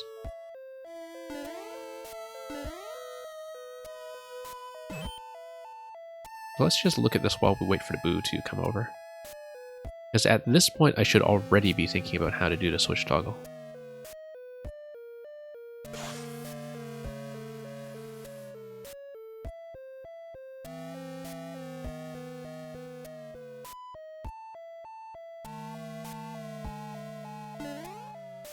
So can we do anything at this point is the question.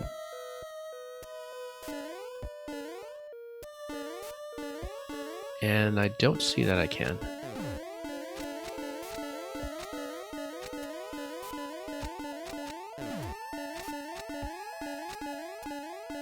What if I'm supposed to make the Boo go to this bounce block instead? Yeah, but then how do you activate everything on the left then? Because you still need 3 objects over here. Unless the skull platform coming through the center will carry something over.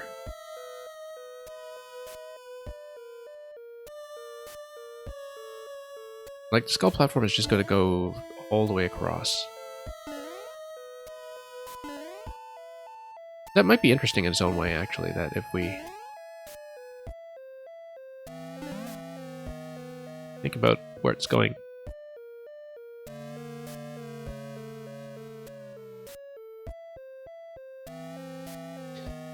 Yeah, because one thing I hadn't considered yet is whether the skull platform can carry anything through the middle.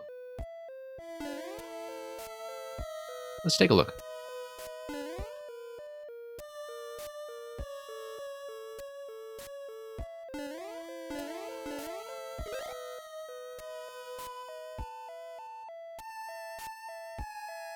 So the skull platform, as you can see, cuts right through this diagonal here.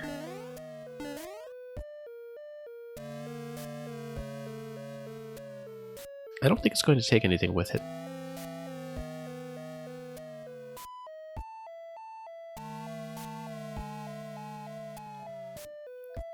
But let me think about that just a moment.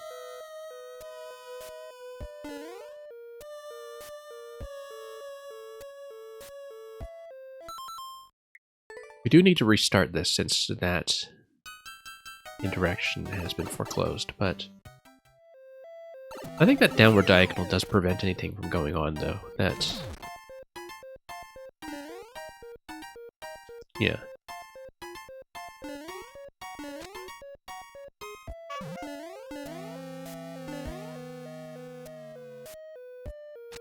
Really, though, it really just feels like we're missing one step. And I don't think it needs to complicate a lot of the other steps. Like, I don't think it's going to be some adjustment we're making with those. I was thinking about potentially having, like, a 2-object stack underneath the spiny shell here.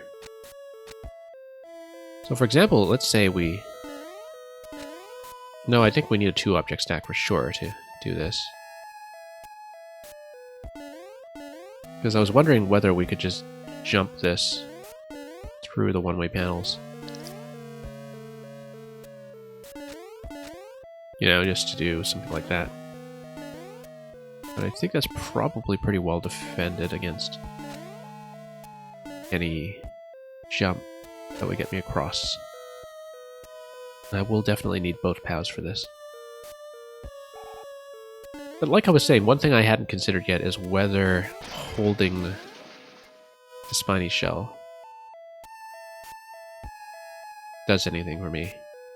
But, you know, this switch here can only ever go on to off. It's never going to go off to on. So this has to be the first switch press to release Taboo. Like, you're never going to be using the shell to release Taboo.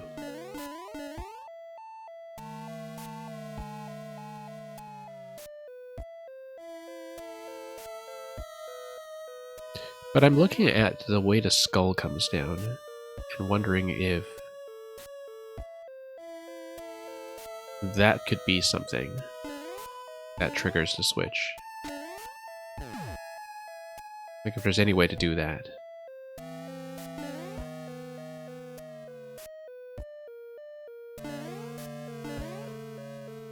But I think we'd already ruled out pre-stacking an object here before the skull platform activation, because that just puts everything in the wrong place.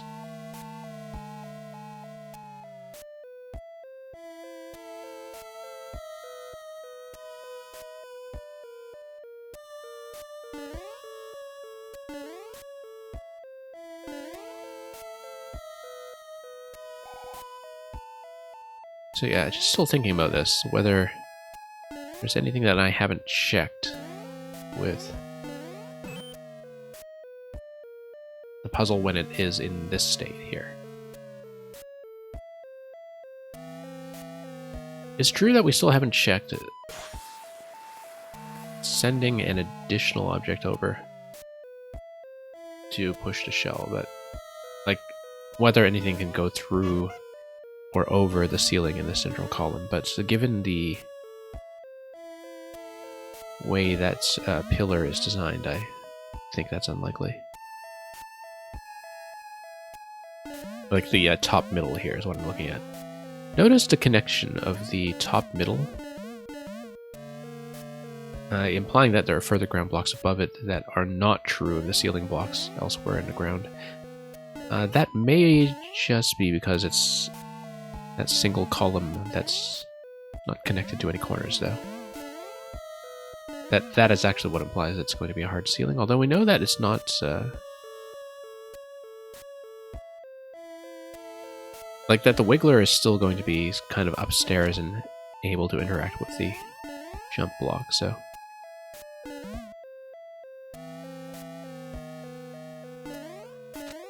No, I think we kind of need to stay the course with what I've been doing.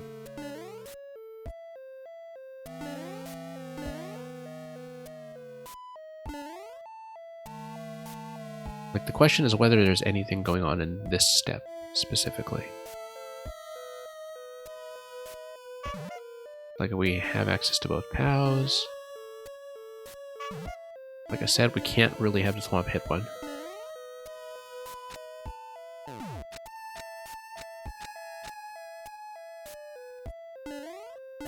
I really do wonder if it's possible to lift the Thwomp, though.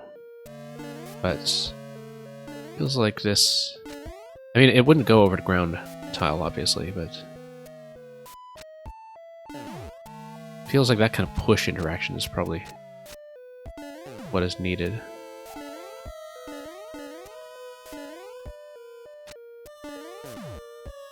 Like this. Oh, there you go. How do we do that? How did that not happen before?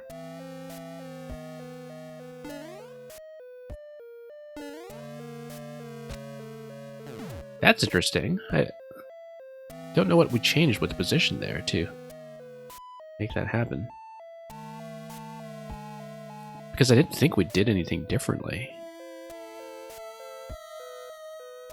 But that's the solution. Okay. Okay, we've got it. I need to look over the video replay, or just maybe replay this afterwards to see what it was we did there. We need to get this POW out of the way so it's not obstructing the spring on the way back. I don't know what we just did. Yeah, I'll need to bump it on the way back, so let's make sure the POW is available. I feel like I just solved that accidentally, unless there's something that we just didn't understand about how to position this earlier.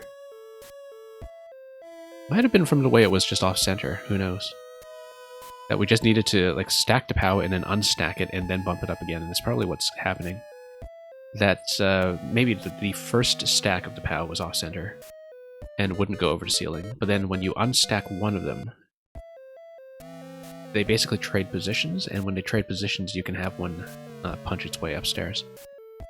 I'll go back through the puzzle afterwards to see if that's actually the case. Let's see if we can finish this first right now.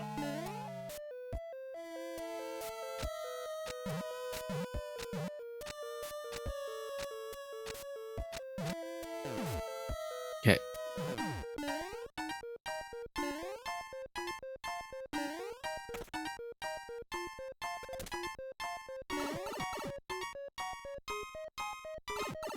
Yeah, I swear I had two POWs up there before too, but I think it's actually something to do with the horizontal alignment. I'm going to go back over this. I want to check that. We got the clear, but I do want to check that to make sure I understand what I did. But hey, we got it, at last. Yeah, and I already stamped a like on it a while ago. A little extra bounce, that's the name of this puzzle. And that's probably roughly what we were doing. Not going to get the speed record on this, obviously. Too much competition for that kind of thing.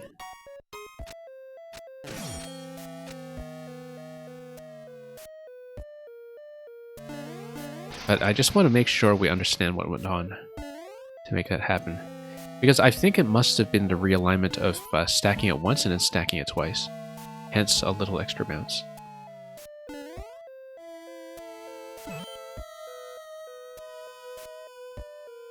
But yeah, we'll unstack this first, and then this is the moment when we still have access to 2 POWs when we do this. And that's why I would have overlooked the solution, actually, is because I would have neglected fairly early the possibility of doing this kind of POW stack.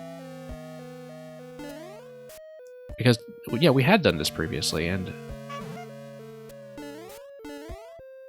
for some reason this had not worked. What was it I was doing then? Probably taking the top stack out. No. So I don't actually understand what I did then.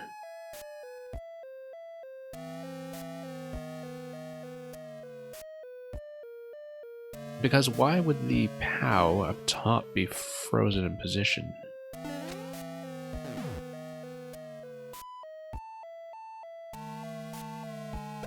Oh, whoops. No, not like that. I have to go back over to video, I think, because I don't understand how that worked successfully. I want to take another look at it just to be absolutely sure. I mean, I know I cleared this already, but I don't understand how I got to clear, so... It was something to do with that 2-POW interaction after we had played around with the thwomp a little bit to reposition it. But I don't actually know how that works. I think it has something to do with the fact that the POW ends up a little bit off-center. Like when it gets pushed like that.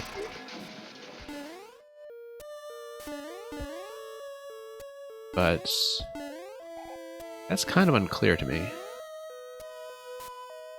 And as you can see, I don't know how to replicate the solution either. I don't know how to do it a second time.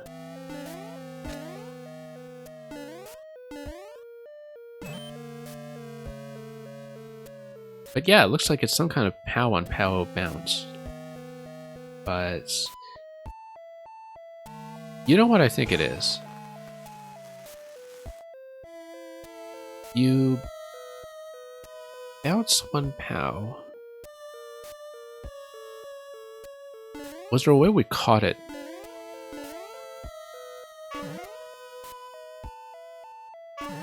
And, you know, managed to bounce one POW and then we bounce a second time like that.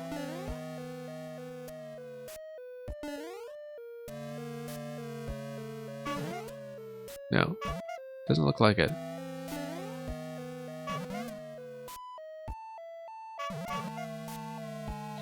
Try to bounce below that as well, although that would just hit, I think. I have no idea how I did it, though. Ah, it's off-center, you see? If you drop it a little bit off-center, then the POW gets bounced up from this position, rather than a slightly lower position. That is really obscure. I'm going to demonstrate this one more time, just so you can see it. That's what's going on. You were just about to clip it. Yeah, I'm going to walk through it one more time, just so you can see exactly what is going on here.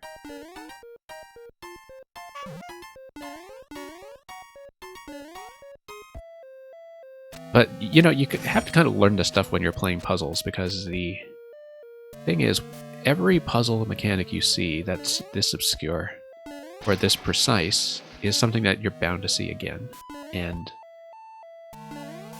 But now that I see it, I absolutely understand what I did. And notice how it's prevented early on by this block. That's what the red block is doing. I understand this now. The red block forces you to stand this close. When you're no longer forced to stand that close, you can stand a half tile away, or a full tile away, and do a half tile drop on a POW. So the idea is that it prevents you from activating this shell with 2 POWs while it's still in the on state. So it can't go on to off, but it can go off to on because this block is acting as an obstruction. So that's the way it works. Once you remove the obstruction, then you're in business. So you remove the obstruction, and then now you can see what happens.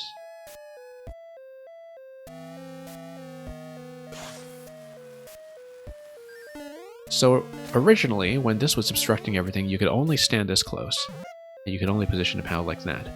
The POW sits on top of the spring, or the jump block rather, and so its initial y-axis position when it's being bounced up is slightly lower. It's like from about here, because you're being bounced up from the bottom of where the jump block is going. If, however, you have a half tile drop where the POW is still resting on top of the bridge, and then its initial y-axis position is the top of the bridge, which is going to be a few pixels higher. When it's a few pixels higher like that, that's enough height to bump the trampoline up top. So watch this. Drop it like a little off to the side while you're standing on top of the red block. Activation. So it's not an inertia thing as such. It's its initial position. That's the bounce is calculated from the bottom of where the POW is able to rest. When the bottom of where it's able to rest is on top of the bridge, that's going to be a few pixels higher than the bottom of this animation here. So the top of the surface of the jump block when it's at the bottom of being pressed. So that's how it works. And that's how... Let's try to do a quick clear just to see how close we can get to the speed time, since I want to finish on something that looks like a clear. It's unlikely to beat a record, but I want to show it off anyway, just to boost the clear rate once more. Yeah, it's not going to be perfect. Yeah, not going to be perfect, like I said.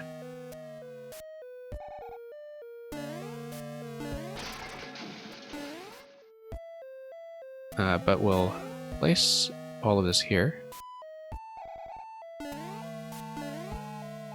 I'll read what you mean by inertia in just a moment, while I'm waiting in this location. How it sees a high jump instead of a regular bounce? No, I think it's the same kind of bounce either way. It's entirely from the initial surface from which it's being launched. You're actually getting the same bounce height. It's just that the starting location is altered. Okay. We need to unstack both of these. Otherwise they'll be in the way.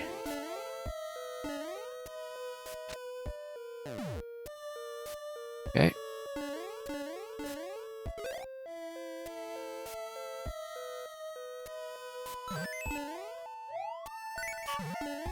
Then we stand here.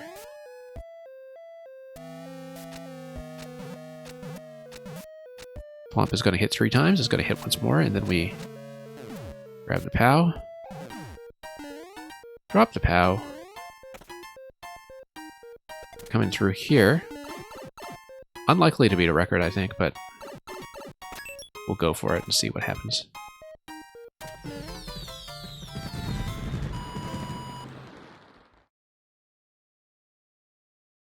But yeah, in the end, that explained everything. It explained a red block.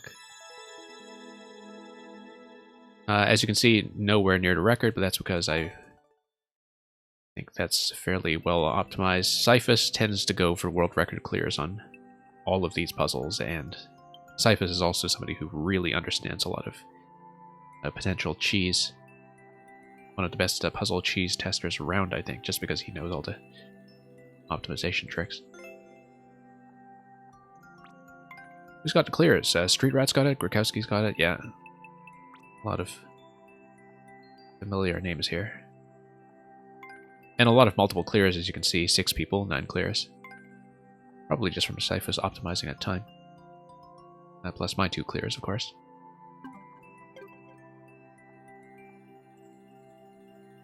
So yeah. And yeah, Nova's a really very instructive streamer when it comes to a lot of maker tricks that go on in the background. Particularly with things like the jump block and thwomp interactions. I know he was showing off a bit of Seesaw Airlines yesterday. Very good stream to watch from a maker's perspective. Anyway, that's all I have time for today. We did get a pretty decent set of clears.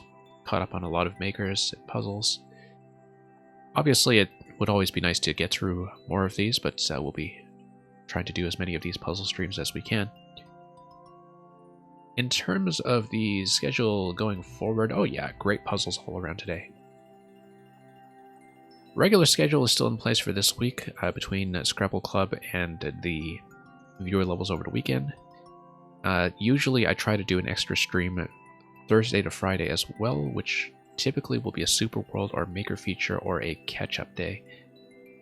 I'm going to try to do a few more of those. actually, since we've had a bit of viewer level overflow lately from things I wasn't able to clear in time. In the meantime, though, do stay tuned for more content that will be more or less maker-centric. And also stay tuned in the immediate future for a raid, because we will send you off to somebody interesting. And in the meantime, that's going to be all from me today, so have a good night, morning, temporal distortion field, whatever it is you live in. And as always, fare thee well.